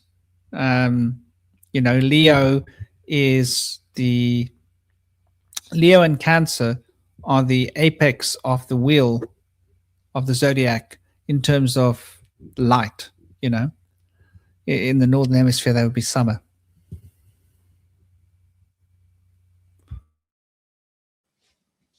it's interesting that they were, what was it, like they had like little windows or doorways in, was it the King's Chamber or somewhere, facing Orion, and also the way the pyramids are placed as well. So Orion being related to light, you know, the Ori and On, the word pyramid relates to light also. Pyre and mid, fire in the middle. So is that where they cultivated their fire, in the middle of the pyramids? And it's interesting that it aligns to Orion as well, which, you know, is light. And is Orion the furthest point we can see as well, I believe?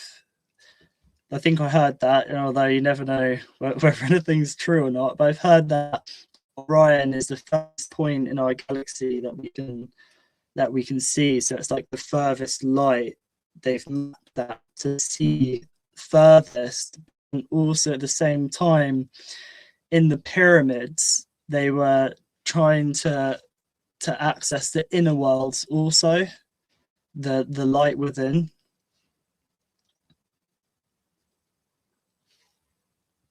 And what I also find fascinating is that as I believe people are connecting more to the subconscious, and the waters are starting to emerge after so long, I guess divine feminine, the unseen, the dark is kind of starting to emerge now. Underneath the pyramids, they found vast chambers as well, which is kind of representative of the subconscious, of the underworld, like under the pyramids.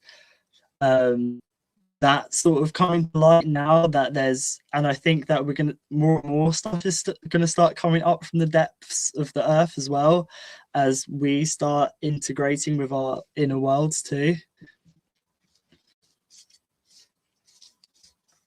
Yeah, you know, that whole idea that you mentioned about the pyramid, and I think we are sort of getting to that point of evolution that you're talking about. I think we just are experiencing growing pains, right?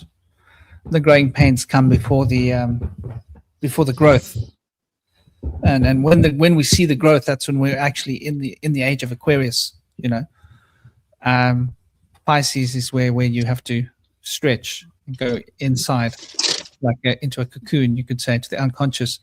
But the fire in the middle it's a fundamental part of the Western occult tradition, and the pyramid, you know, the word pir literally is fire, fear. And guess what?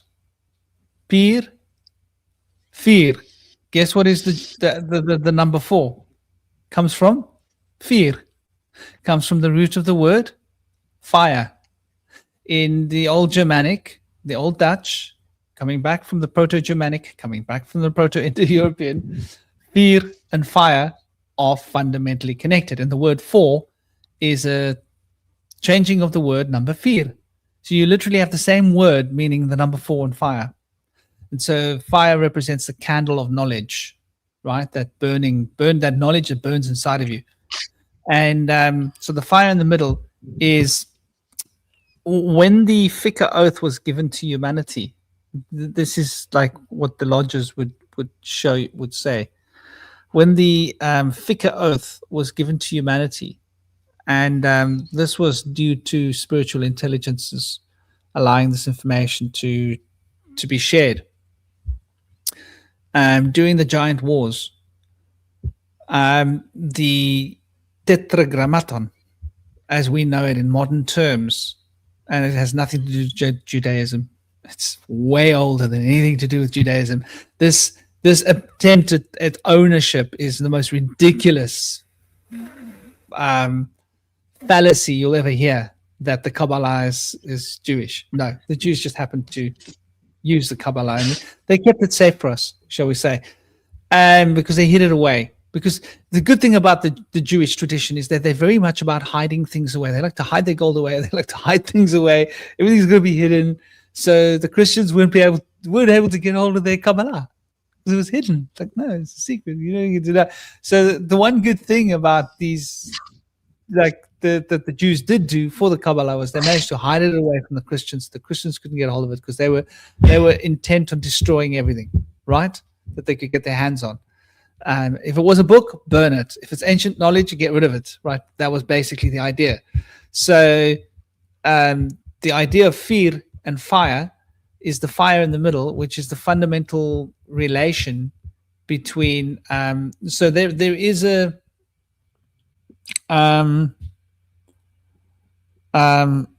idea of the three fundamental elemental forces. This is practiced in Taoism as well, Taoist work. So the manipulation of the three fundamental states is obviously through the imagination, right? The number 3 is applied to harmony, right? Harmony represents the voice. The voice produces harmony. Hence, Venus rules over music, rules over the Visuddhi chakra, rules over the voice, right? And the voice is the expression of beauty, right? It's in its most perfect form. It's singing. So in Vedic cosmology, we'll speak about Bole, Bolenat, and Bole is to sing. And this is like the divine harmony of the Holy Spirit being expressed.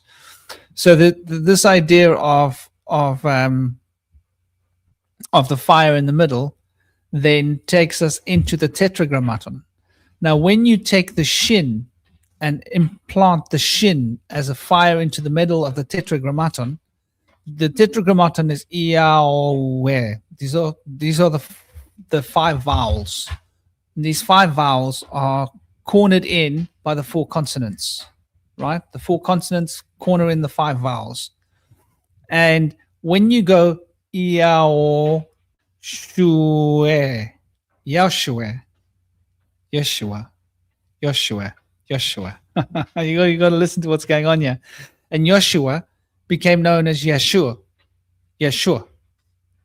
And Yeshua became Jeshu, and Jeshu became Jesus. Okay, so the fire in the middle is this ancient form of permutation of sound using the 5 vowels, but bringing the sh, which represents a fire element, and putting the fire element into the heart of the tetragrammaton. Now, why the fire element needs to be put into the heart of the tetragrammaton is because there's a mystical system which is used in the Taoist alchemy as well as in the Kabbalah, which relates to meditating on the 3 principles: the sh, the ah, release of the breath, and the resonance and the vibration. So we're told that water represents this and represents that. Water represents reason, resonance, right? Resonance is reason. And fire represents fear, represents the inspiration of knowledge, breathing in of knowledge. And the air represents the ability to permeate and to change, the mercurial changeability, right?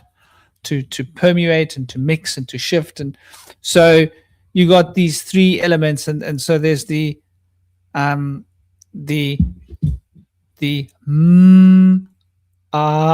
sh. So you hear Jewish people talking, they go, mamash, mamash, it's too much, mamash, mamash. They love to say that a lot because everything's just too much, it's too much. You know, like, how much you pay for that? Mamash, mamash. You paid too much, you know. And then you get the other one when you now, the reason the ending on the note of fire produces excitement. So mash is too much. It's when you mash things up, right? Everything's getting mashed up. It's a bit overwhelming, loses its structure. Then you got the other side of the mash. You got the sham. The second form of is a different form and carries a different numerical vibration, carries a different quality. It has a different shape and has a different pronunciation, the way the M is vibrating there. Hence you go,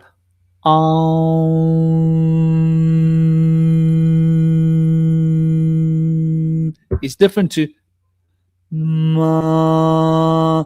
You see, there's a different tonation to the way the resonates. So when you go to Sham, it's the same. Everything's the same.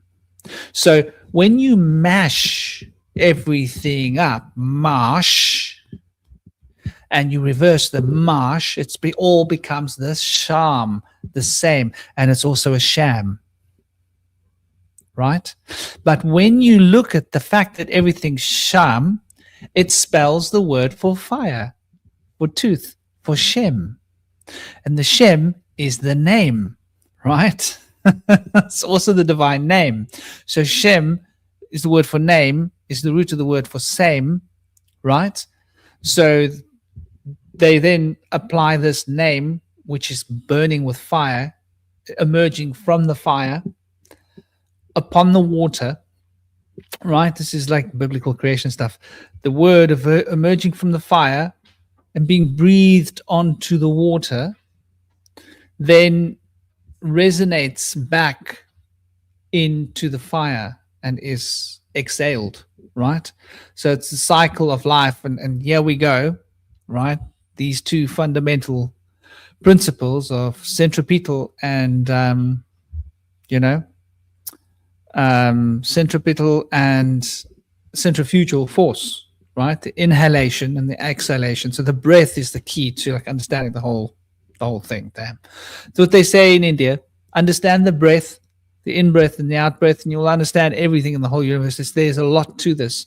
So the in-breath and the out-breath. And by the way, people, you cannot get this information in books. You cannot and will not find any of this information in any book anywhere. Just to give you a heads up. This is just apply 40,000 hours of meditation to looking at this glyph, and that gets revealed to you. So it's like it really is about following your breath. Spend enough time following your breath, and your brain will just be super wired into just seeing what these symbols mean. You won't need a book or a person to explain it to you. It will just be so obvious. You'll look at it, it'll just be the naked truth. So these forces of expression and impression that provide this synchronicity of breath to produce life are really what we're looking at when we consider this idea of these three fundamental principles. And so you take this fire element and you put it into the tetragrammaton, and you've got eternal life. And that eternal life is given to us in the form of a Messiah, right? And that's really what the whole story is about, this Emmanuel. And well, that part of the name and the tetragrammaton, that you will find probably in books, I'm sure, if you stay away from the internet. But the decoding of the Saturn square, I've never seen or heard anyone, but I don't know, never seen or heard it. But you can see how it fits into everything. It's probably one of the most fundamental of the sigils, because Saturn is so much a part of all of our ancient knowledge.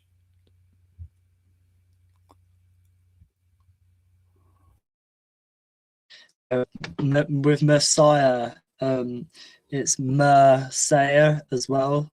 Like the Messiah is entwined with Mercury and the memory, like so Messiah, Messiah, the sort of the I've heard that. So I've never read the Bible, but I've heard Yeshua say, "I am the living waters," something along that line, which would link with the Messiah as well. I just want to like say a couple of things about Aquarius and water, because with the age of Aquarius, it signals to me aqua re us. It means us going back to the ways of the water, memory, ancient intelligence to counter the artificial intelligence that is being built around us, and it's air sign, but the water bearer, which means that this water mind, these memories will come from the mind, and it will come from the depths of our mind. And then this is why so much to stop us going into our mind, because that's when we'll remember, reconnect with the mem. And then with aqua as well, that signals to me a question. So I can link water with a question, because aqua is Spanish for water, and it's aqua. Qua means what in Spanish or a language, I believe. So aqua means what. Rearrange that and it's what are. So aqua is a question. So water is a question. Like what? Water did you say? Water did you say? And it requires a reason. This. What's that? A question requires a reason. What do you mean requires a reason? Well,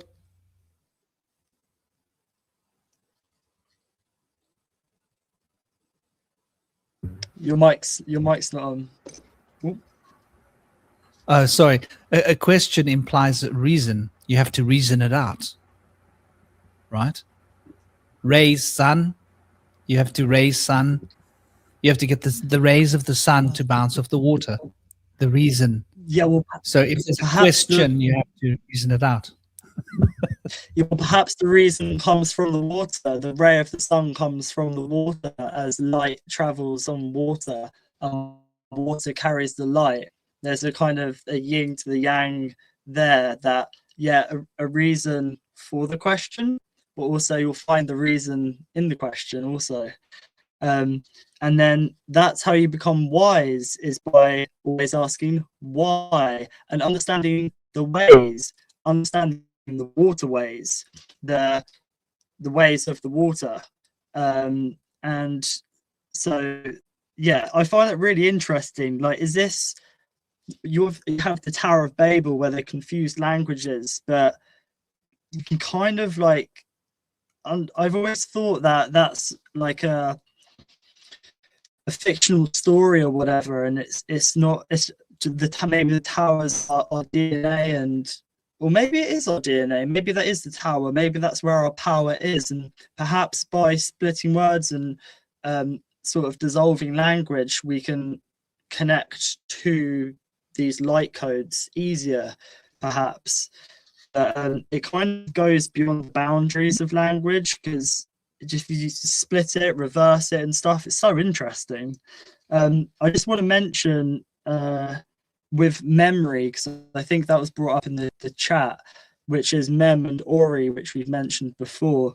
But with the tale of Narcissus, which is about memory, it's about Ori connecting with Mem. It's about the light connecting with water, the conscious connecting with the subconscious.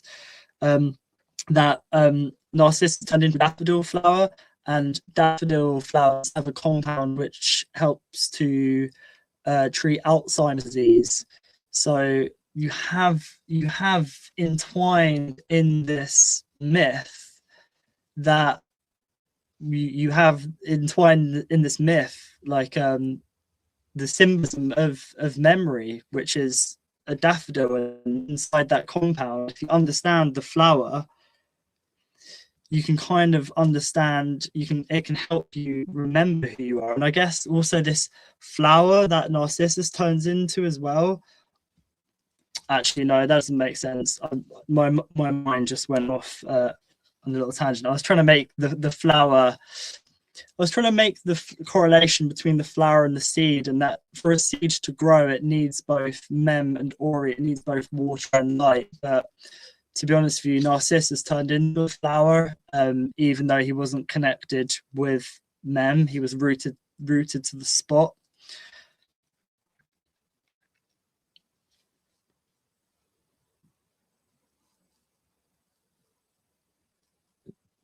Yeah, I mean, Ori also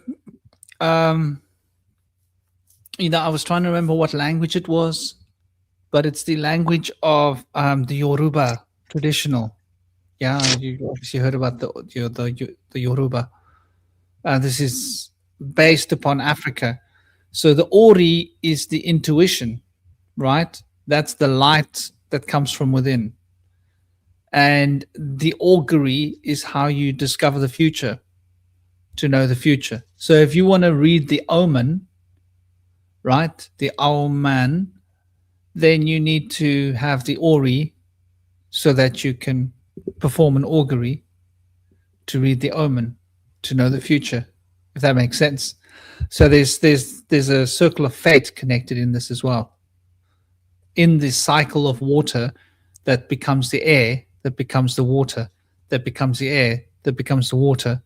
And this produces soil and rock and sediment, because the process of the cycle of the air breaks rocks to sand, and the process of the water moves sand into rock, right? And fire then melts this down and recrystallizes it. So, but the crystallization process is between the air and the water,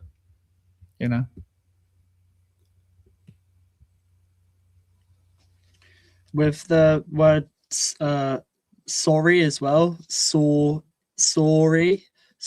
ori, that it's just occurred to me, it gives it a lot of weight to think that sorry means ori, like I'm sorry I hurt your light, and also e, like the e energy, like sorry I hurt your energy. If we look at words like that, because people just throw sorry around, but what does it really mean to say sorry? Like, we don't, that's the thing, like we throw words around all the time but don't really understand what they mean.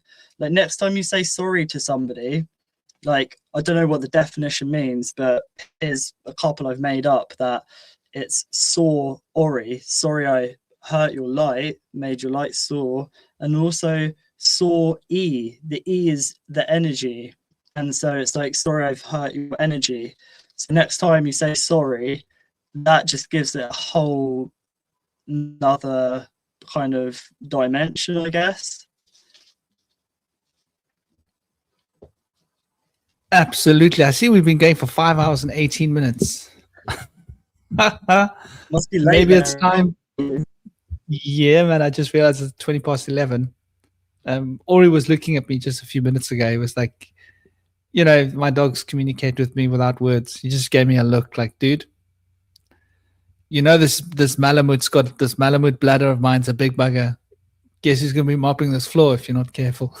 I was like, dude, I'm going to get with you now. We're going to get you outside. We're going to let you run around, sniff the garden, have a pee-pee, drop your bombs, do whatever it is you got to do. He's found something in the bush that he's chewing to. I don't know what. I think it used to be an animal. And I actually almost had a fight between Ori and Indigo. They went deep into a bush, so I couldn't get in there to pull them apart. I mean, Indigo's small. She only weighs like 30, 35 kilos, right? Ori's big. So, like, these are two big dogs. Like, if they get into a fight, it's not a good look, because they can actually hurt each other. And they don't ever fight. But, whatever was in that bush was enough for Indigo to want to go in there and challenge Ori for it. And Ori was not having any of it. He was like, this is mine. I found it. You're staying away from it. But she's feisty. She's a golden retriever, but she's very feisty. So yeah, put your last thoughts on the table. Cosmic, Toby, Indy is getting his much needed sleep, I'm sure. Bless him. I hope he's enjoyed. He's been with us in spirit. I wanted to talk about astral healing, because we never really got into that. I was kind of wanted to say, I think when it comes to really good movies, good books, good music, I think there's something very astrally healing about it, because it stimulates your imagination, And I can't help but feel that, like, you know, when it comes to sort of the astral in the world, it's like we're in this kind of this age where it's like we gotta like you know, kind of watch what we, you know, consume, watch what we watch, you know, think about what we listen to, you know, and all that process of sort of like keeping ourselves kind of like safe from all these negative energies. It's like, where's the room to kind of like imbue positive ones, you know? It's just kind of, and the other aspect of astral healing that I think is important, you know, is just like contact with spirits. Like, for something about me working with the Fae has been just a very healing experience, you know, for me. Because it's not just when I talk with the Fae, I don't just talk to them about like, you know, magic and mysticism. I talk to them about my life. I talk to them about my personal problems, and they give me advice on stuff. And, you know, I just have somebody to talk to. You know, there's something about like knowing that you can have that, like not just like, you know, somebody that you worship or somebody that you admire, but like a genuine friend on the other side. Having friends on the other side is a really kind of like important thing. And sort of like, because I think a lot of people, when they look at like the spirit world and the astral realm, you know, if you're not somebody who's like, you know, a skeptic towards the spirit realm, it's like the other like aspect of that majority is the people where it's like, you know, all occultism is evil, all, you know, just even do like the Christians who say like even meditating and yoga is satanic. You know what I mean? Like those, you know, kinds of people, you know, because the thing about what I realized when it comes to a lot of those people, you know, even though they technically call themselves spiritual, I mean, think about it. If you're in a position where it's like, it's sinful to do astral projection, it's sinful to do magic, it's sinful to meditate, yoga, or any kind of like, other than like prayer, you know, you don't really get a lot of time to actually like explore the spiritual realm, ironically. Even though you call yourself a spiritual person, you know, because you're told, oh, it's all forbidden and evil and wrong, you don't ever get to explore it. So whenever you do encounter anything paranormal, your default reaction is fear and like, oh my God, it's demons and stuff. But I think sometimes by actually interacting with spirits and actually facing your fears and actually talking with these entities, there's a party that's kind of like, oh, I didn't really have to worry as much as I initially thought I did. Like, it had to like, you know, they're not all like terrible and evil. And now when you look at the spiritual realm, you don't have this same sense of like dread and paranoia and anxiety. You have a more harmonious, you know, relationship with it. You know, I think that can be like, there's something very healing about that. And just like, you know, feeling like you're not necessarily like bound by the physical world to either get connection or get like valuable experiences. And I think the third thing I want to talk about in regards to the astral healing are just like basically lucid dreams. Like I know you mentioned earlier, you know, Franklin, that you don't necessarily consider, you know, lucid dream a form of astral projection. But I find that like when I've had just like really vivid lucid dreams, like where I realize that, you know, it's almost that my dreams can be just as vivid and realistic as waking reality. You don't feel quite as encumbered and sort of mired in matter, if you will. You don't feel like you're stuck in the physical realm. You realize like, oh, there are astral realms that are just as real and just as viable as this material realm. And you don't feel so kind of like weighed down and trapped by it. So I think that I just kind of wanted to like, you know, talk about astral healing because it was something I was kind of like wanted to get into, but we never really like talked about much. Oh, there's a cat.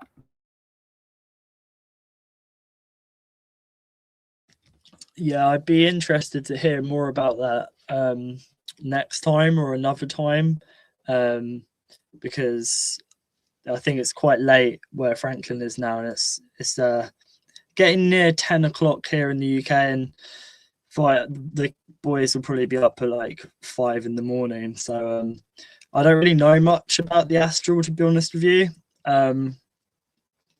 All I do know is that, is it where our soul goes for a stroll while we're sleeping? Is that right? I mean, everybody kind of has different definitions of the astral like plane. Like, I mean, you're kind of right, but it's like if you ask like different occultists, you're probably going to get different answers. It's one of those kind of things.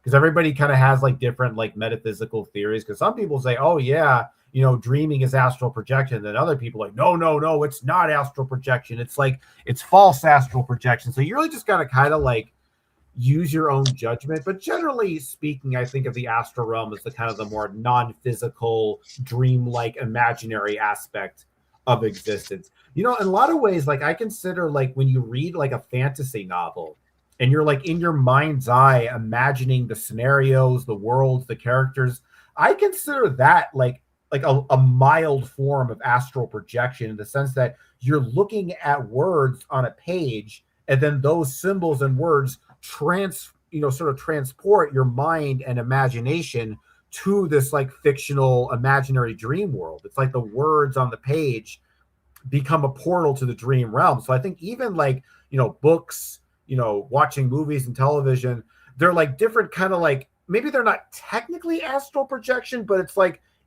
a similar kind of like principle or structure, if you will, in the sense that your mind and your consciousness is engaging with the non-physical aspects of reality.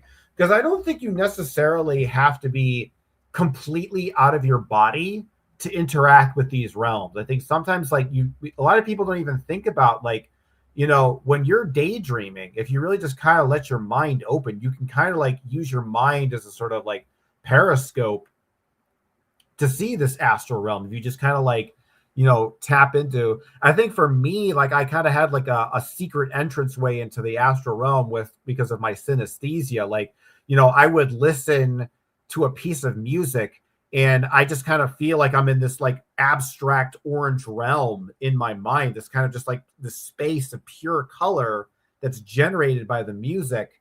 And I kind of realized in that space, like there's like that is like another way into the astral realm, just like exploring, you know, colors and feelings. So a lot of people feel like, you know, when it comes to like it you know, dealing with the astral plane, they figure, oh, they got to like meditate and have an out of body experience, or they got to like, you know, do like a DMT dose or something like that. I don't think so. I think that a lot of ways we interact with the astral plane more often than we think we do. We just don't really notice it, you know?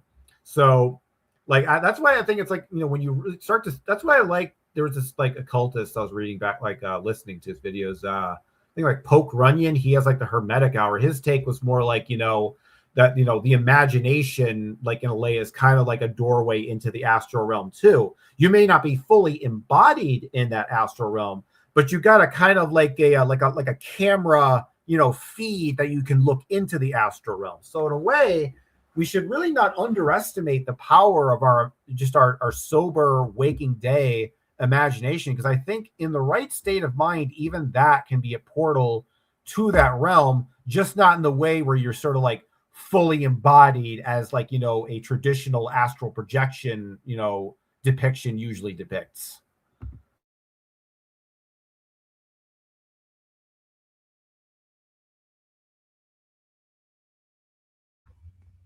The fastest way to leave ash trails is to fly by the seat of your pants. Sorry, I couldn't resist.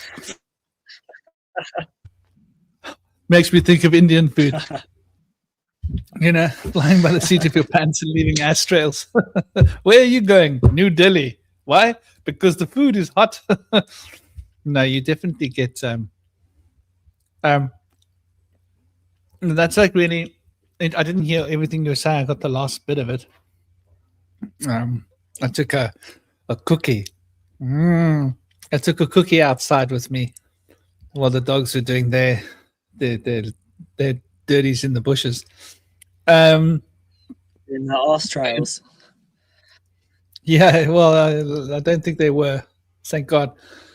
I didn't smell there's this bush in my garden that's got the most amazing smell. Didn't smell it tonight. It's been changing temperatures, and it's like the most power I've ever. Like you go out there, you smell like this is perfume. It's so rich.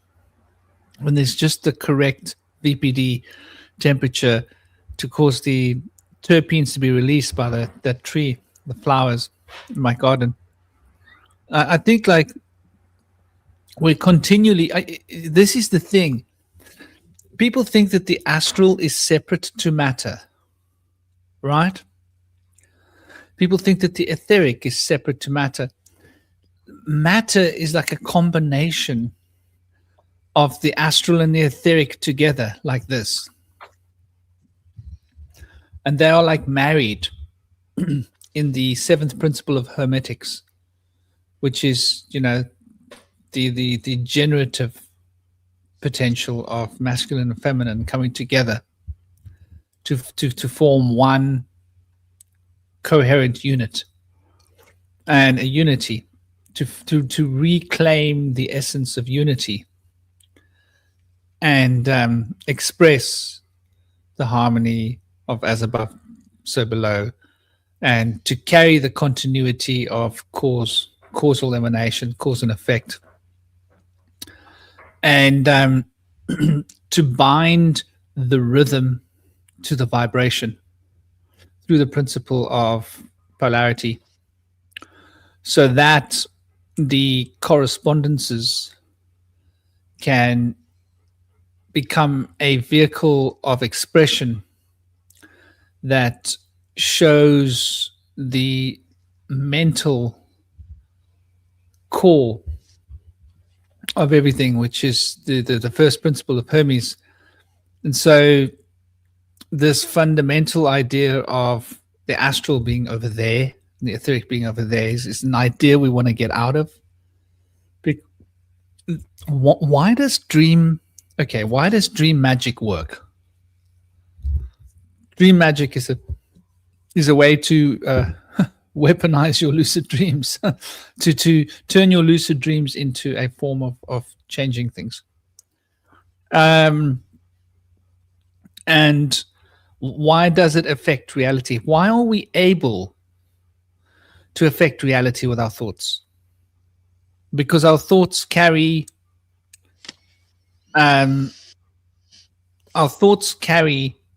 the structure of the etheric, and our emotions that we experience through the act of feeling carries the impressions of the qualities that will be expressed by the continuity of forms within the etheric.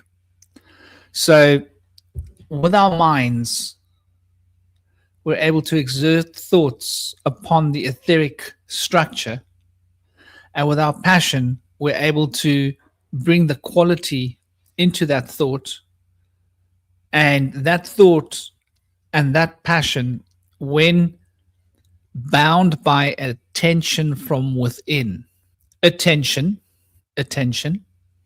that produces tension from within, so it's intention, the strings of vibration start to resonate. And the reason of the resonation, the resonant current that is being bound and powering the passing of ions, the passion, the pass ion, the passion, becomes a retuning instrument that changes the resonant frequency of matter at any given point in time. So this is like the principles of magic. Why does it happen? Well, this very matter that we are in is the astral. It's here. In fact, this microphone in front of me, the form of this microphone is the etheric. The quality of this microphone, the smoothness of it, the roughness of it, the smell of it, the color of it, the warmth and the coldness of it, that is the astral. So this microphone is a combination of etheric and astral. And these two coming together produces the matter of this object, which means that the astral and the etheric are our feelings of emotion, and our rational, the rat ions, the rat represents intelligence. Ganapati is riding a rat, right? The rat's one of the most intelligent animals there is, intellect. And the direction of this intellect, which is what binds the tension, which is the 10 signs, right? The tension, the 10 sephirot, and the 9 ennead, the 9 elements of the enneagram, crossing the boundary of the plowing toe that carries the universe round and round in order to arrive at 10. This intention, which carries the tension that puts the strings vibrating, is the substance of consciousness, which basically means that matter is consciousness. But matter is 2 grades of consciousness operating simultaneously.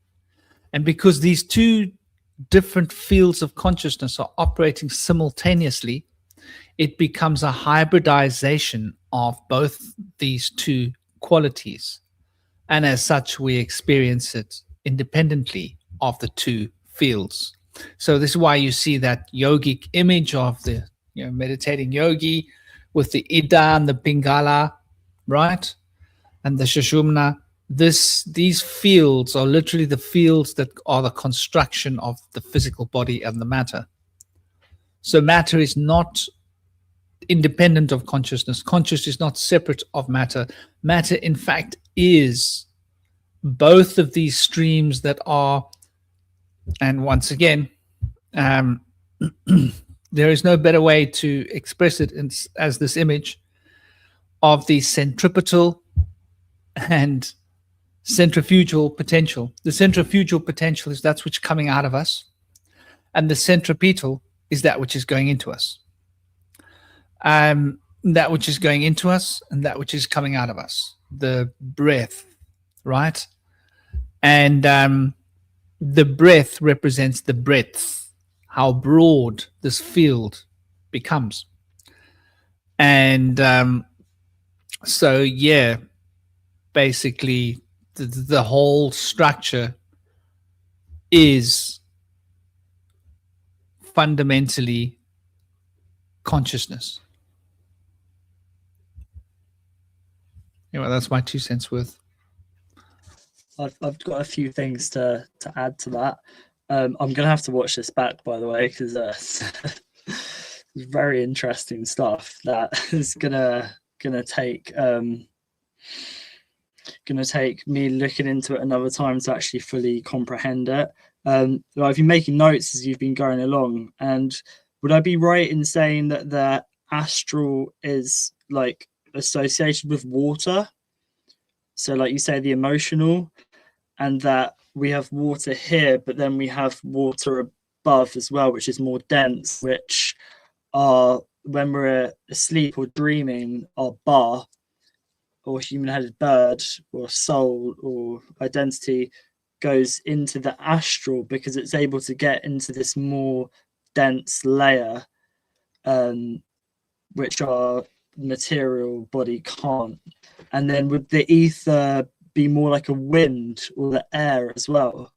The way I've been like perceiving it as you've been talking is that we have the material realm here, which is which you say is the astral as well, too, like it's the water, but is it the ether or the etheric wind which creates a ripple or moves the matter?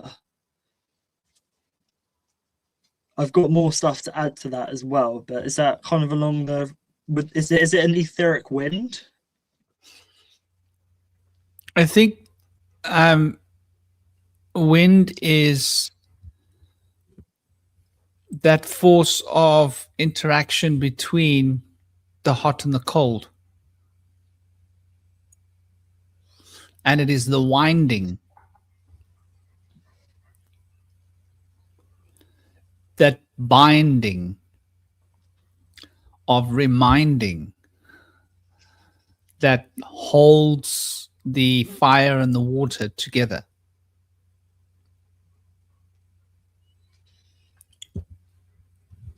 To form earth, I think. And so So like there's a whole psyop of when I say psi, psychological as well as PSI, like pounds per square inch of air, like to remove or separate us from the ether. That there, if we don't have this kind of movement of the matter of astral, that reality becomes more dense. If we're not connected to the ether, if we're not connected to the either that realm or this realm, the realms beyond, the astral, like where we go when we're dreaming, or this realm here, if we're not connected to either, there's a disconnect from the matter, and that's a psyop to make it more dense. And also we move matter via the breath as well. Like as we speak, we create. As we like with our mouth noises, when we're speaking, there's a force that comes out, which is an air or a wind as well. And is that kind of like creating an etheric wind in this astral plane, which can change it too. I'm just trying to work all this out because I don't know too much about the astral or the ether. I just have my wordplay, which most of the time leads me down the correct path. But here's the way I try to think about the whole, like, so firstly, I just kind of like organize them by Zerf axis. So you have like the physical Zerf axis, then that's next to the etheric, and then there's the astral one. But I wanted to, there was something else that I wanted to bring up in regards to dreams, that in the sense that when we talk about the etheric plane and we talk about that idea of like, you know, physical, there's this idea that like, you know, you either have to like close your eyes and meditate to access the etheric plane. I've realized that a lot of it is just learning to switch your attention to a different dimensional frequency with certain like magical rituals. You can access, like walk around like right now in the etheric plane while you're like, it's like there's like, I've realized that there's a different like shift in how reality works when I'm in this liminal etheric space. Like when I access what in my system I call the indeterminate zone, that synchronicities and manifestations and things, weird things happening seems to be more frequent when you're in that state of consciousness. But I realize from a Zarfaxological perspective, I have transported my soul and consciousness to the etheric plane, even though everyone else is still in the same material sort of dimension, you know, if you will. So one of the ways I do this, and this is kind of like how you work, is you transition from different Zerf axes. So the one ritual that I do with the Fae is I'll go out to a large like field-like area, somewhere where there's not a lot of people, it's flat, and I'm not, you know, able to bump into anything.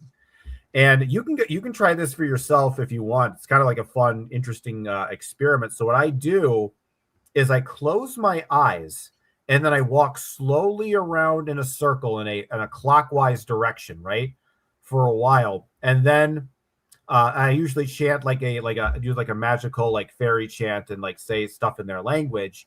And then at a certain point, I stop spinning.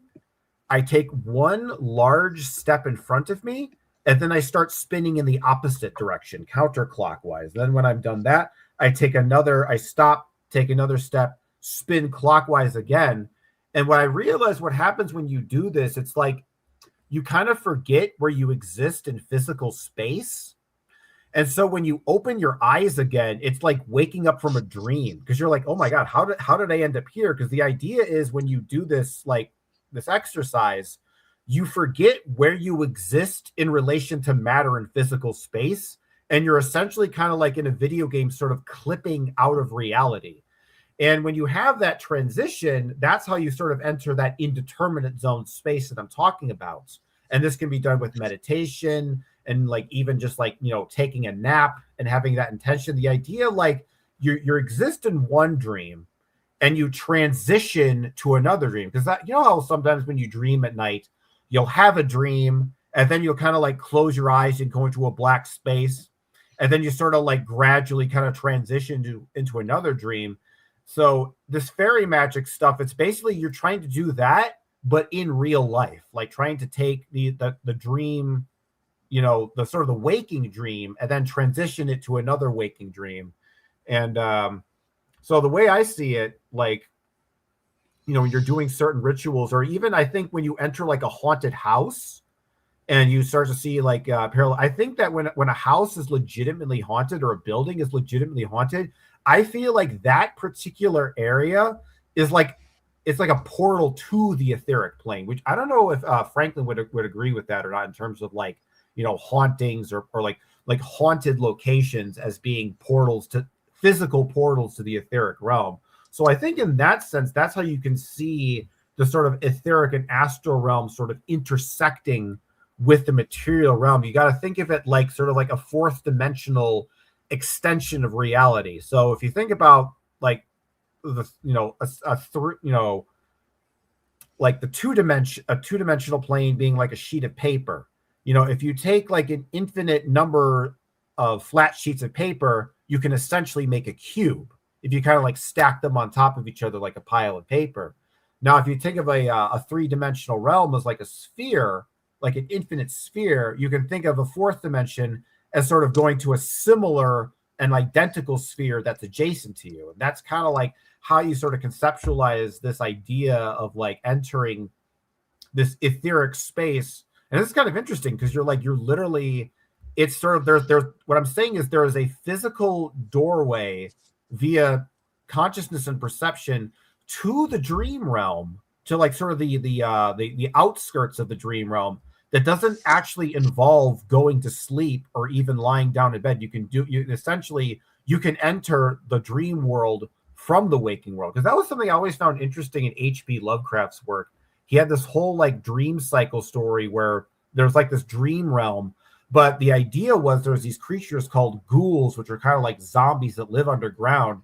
And apparently they exist in a way like the crypts in that world lead back into physical reality.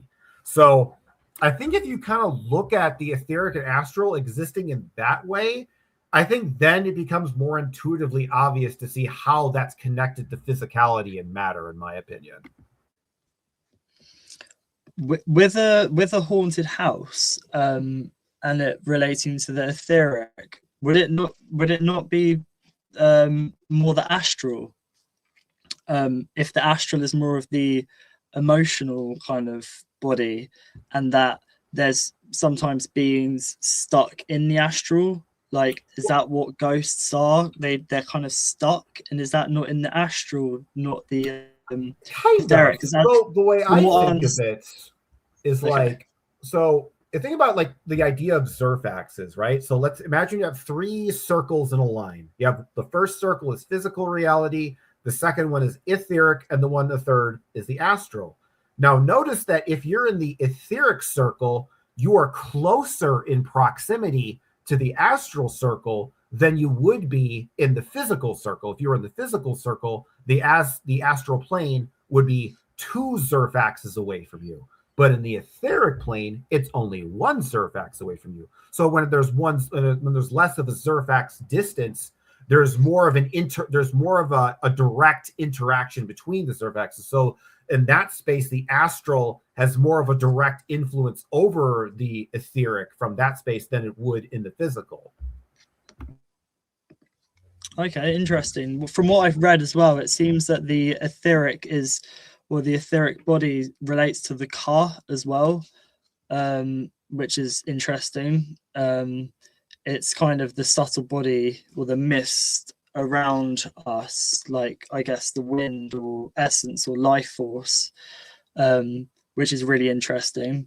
And then that the astral might represent more the ba or the soul or the dreaming, I guess, like the emotional body, the emotional. Yeah. So one is the feminine, one is the masculine, one is the water, one is the light, or one is the water, one is the air. Okay, this is where it gets really like intensely convoluted, but you might appreciate it. Like, you were talking about astral and water and etheric and fire. What if I told you it's different for men and women? So fire expresses, right? And water takes the impression of whatever is around it. So if you put your finger into water, water will make the impression of your finger in it. Your finger will impress itself within the water. The water will be impressed by your finger. Water is always impressed. Fire is always expressed. So fire expresses light and heat. Water impresses coolness and darkness as you go into the water, right? Because it blocks the light. So the water is the womb, right? And the fire is the essence of the heart, that heart fire. So it's electricity. Now, a male's body physically is expressive, right? And a woman's body physically is impressive. Tell me you're not impressed by your queen's body. Do you know what I'm saying? Like, us men are very impressed by our queen's body. In fact, we see them and we want to express how impressed we are by them. It's a natural instinct for a man to want to express how impressed you are. And the women are very impressed when the man expresses how impressed he is. And then that's when the woman expresses her love to him with a baby. So the essence of fire, like if you look at Astral, it comes from the root of the word ash. Ash. What does ash make you think of? Fire, right? Ash.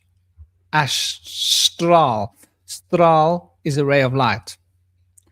From fire comes a ray of light, and it leaves ash, astral. So there's an element of fire in the astral. However, and if you look at the etheric, it's the breath of the Aleph coming into contact with the Saturn, right? And when the breath comes into contact with the Saturn, what does it do? What does air do when it comes in contact with Saturn, with cold earth?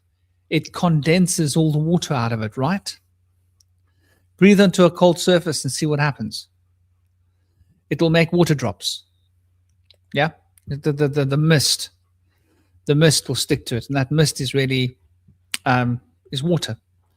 So the etheric has a preeminent element of water and the astral preeminent element of fire. However, a man's physical body is fiery, but a man's jing is cold.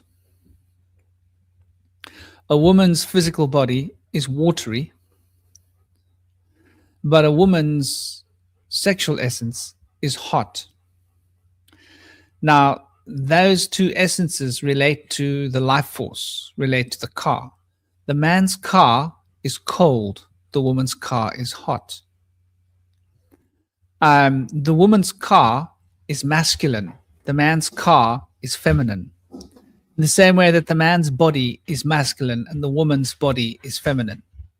When you shift into the next order of being, it inverts again, where the man's ba is hot, right? And the man's chi is hot.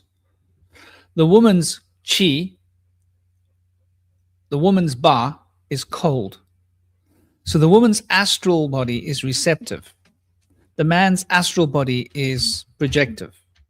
The woman's etheric body is projective. The man's etheric body is receptive. The woman's physical body is receptive and the man's physical body is projective.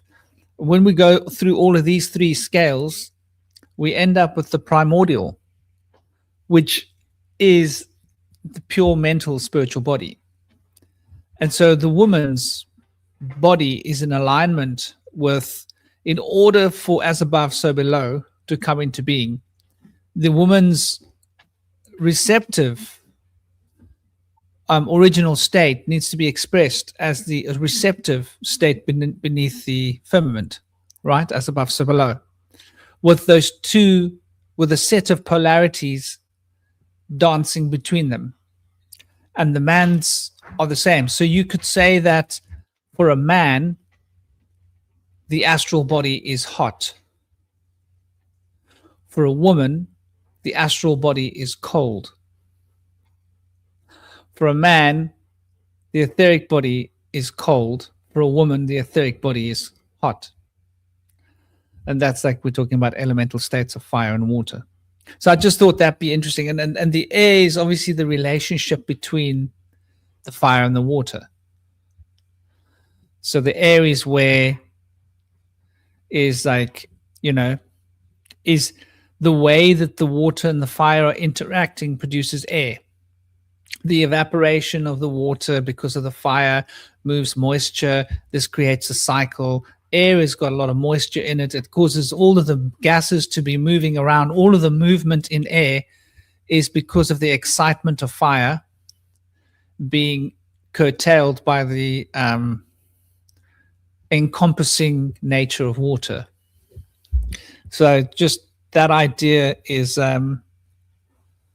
it doesn't give a definitive answer, but I think not having a definitive answer is quite healthy.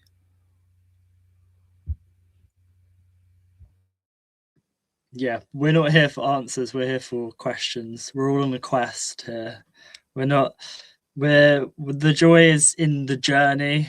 We're not here to like have all the answers and be like, right, that's it. No more round tables. We've found it all, you know, whatever. It doesn't end. It's a cycle, it's a spiral. So we got the answer. That's it, done. Sign off on it. This will fill a signature down. Exactly. And like the more and more we learn, like the more and more it, like, I guess, complex it is, because I was like, okay, ka, fire, masculine, bar, feminine, water, fire, water, those are the two. And then now you've just flipped that round, so then it's not so simple as just this or that. So yeah, it definitely warrants like further research. I mean, like it's definitely not made it more simple. It's made it more interesting, which is good. Who wants simple? So yeah, like when you think, oh, you've got it, oh, you've just learned something, it's like, all right, okay, but then, like, as the sort of walls, the barrier starts dissolving, there's more and more perspectives that come through. So I guess thank you for like flipping my structure I've made, or dissolving the structure I've made to kind of contain this thought form. I guess thank you for that. It's nothing Trump. No, it's the same structure, downwards and upwards, right? It's mirrored. It's still the same structure. It just goes both ways.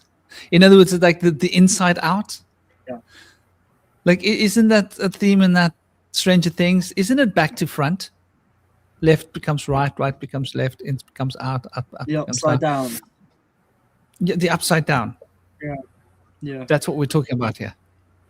Here's another way to, like, a more direct way to think about where the astral plane exists. So from your, like, just pure subjective perception, Toby, in the room that you exist in right now, the astral, from a Zarfexological perspective, would exist behind that black and white curtain that's behind you right now.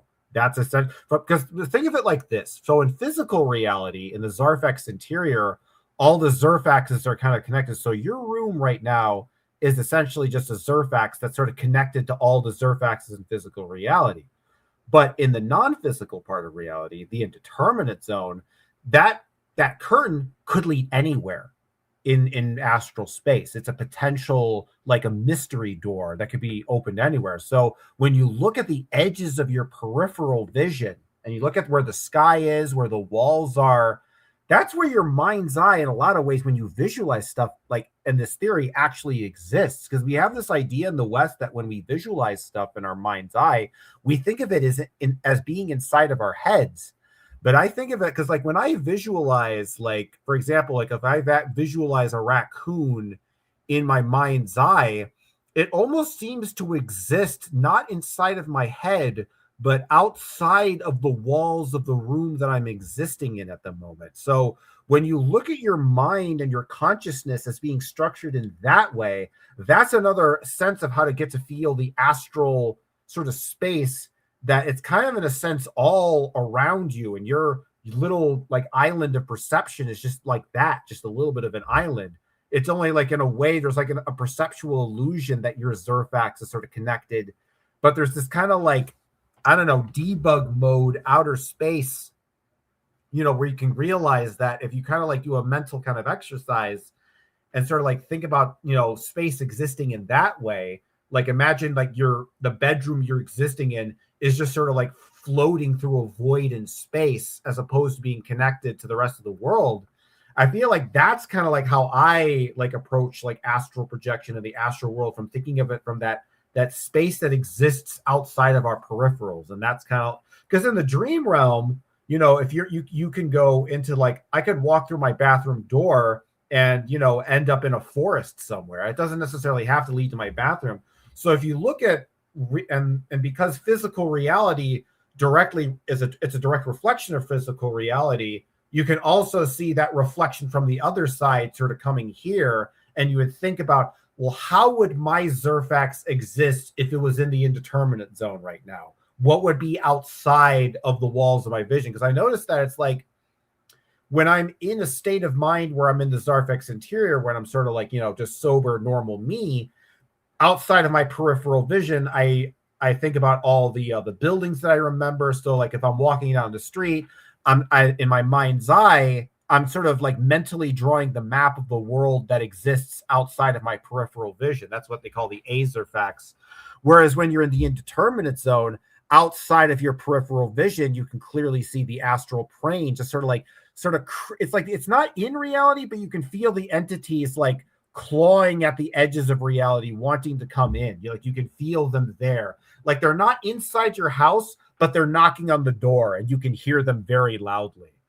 I don't know. I just think like that's kind of how I approach like the astral, which is a little bit more unconventional, but I think it's important to kind of see how, in order to really gain a sense of like understand how magic works in the world, to understand in a more direct way how the astral interacts with the physical and how they're connected.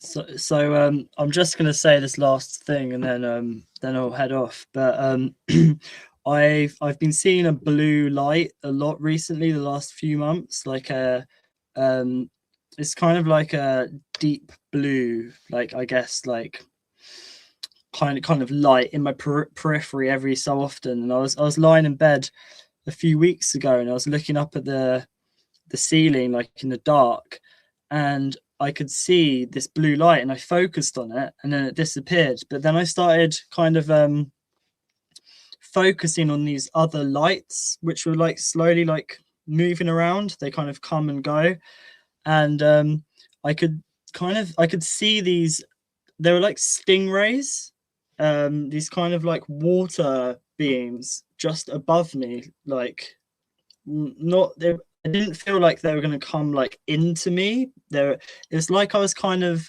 looking up at the water.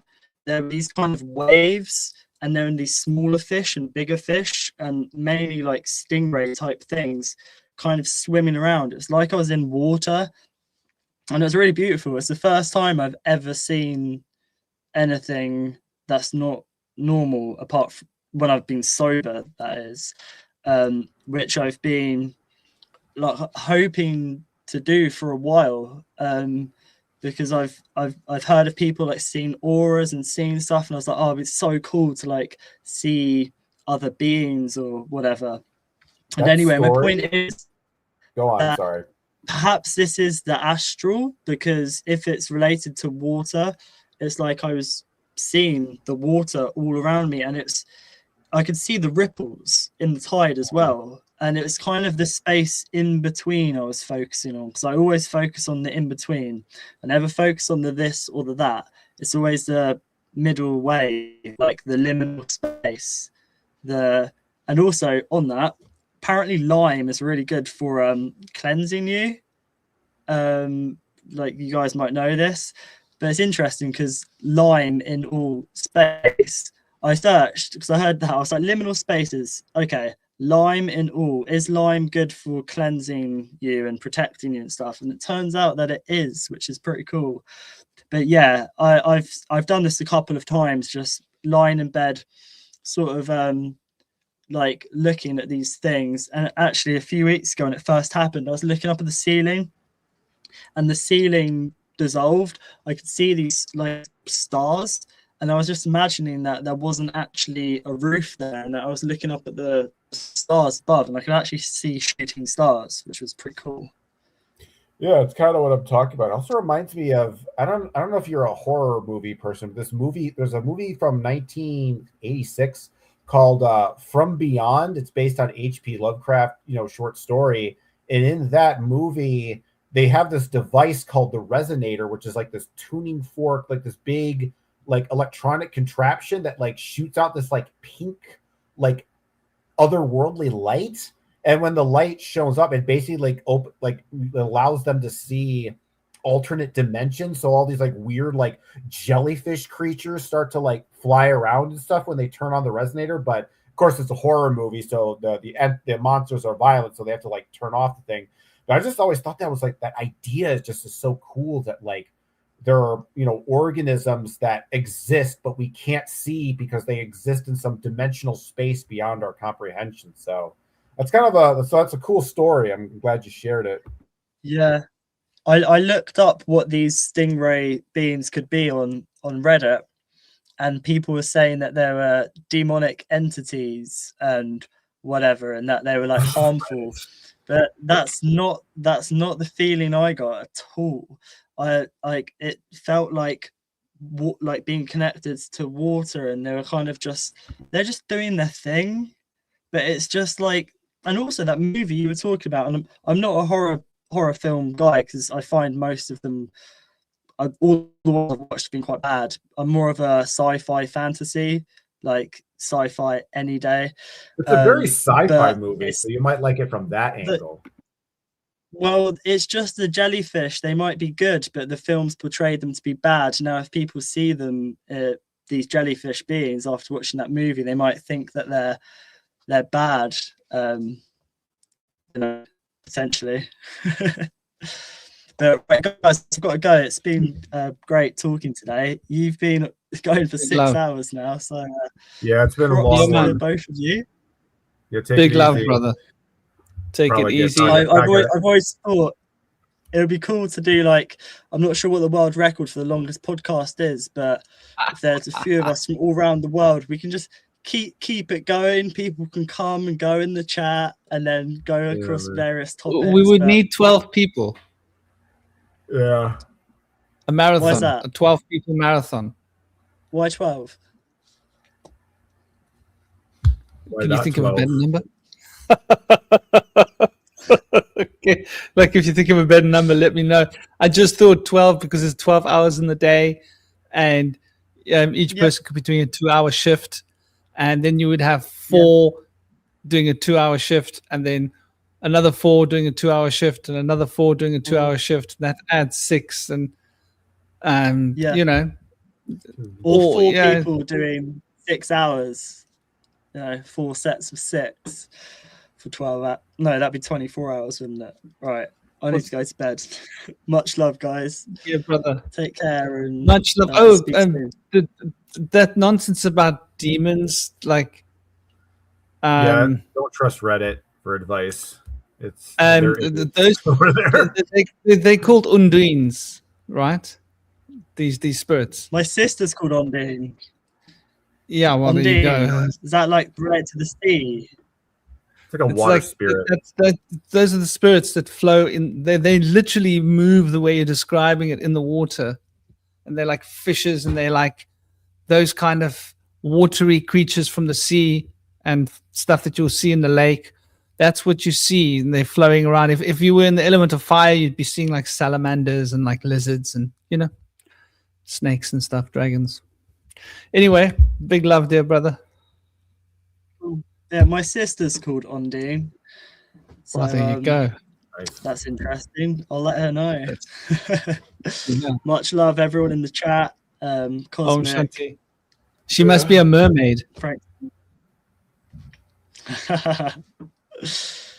Shanti, I'm brother. not sure. I'm not sure how she feels about water. I'll let her know about these beings. So take care, guys. Her name is. Take it easy, man.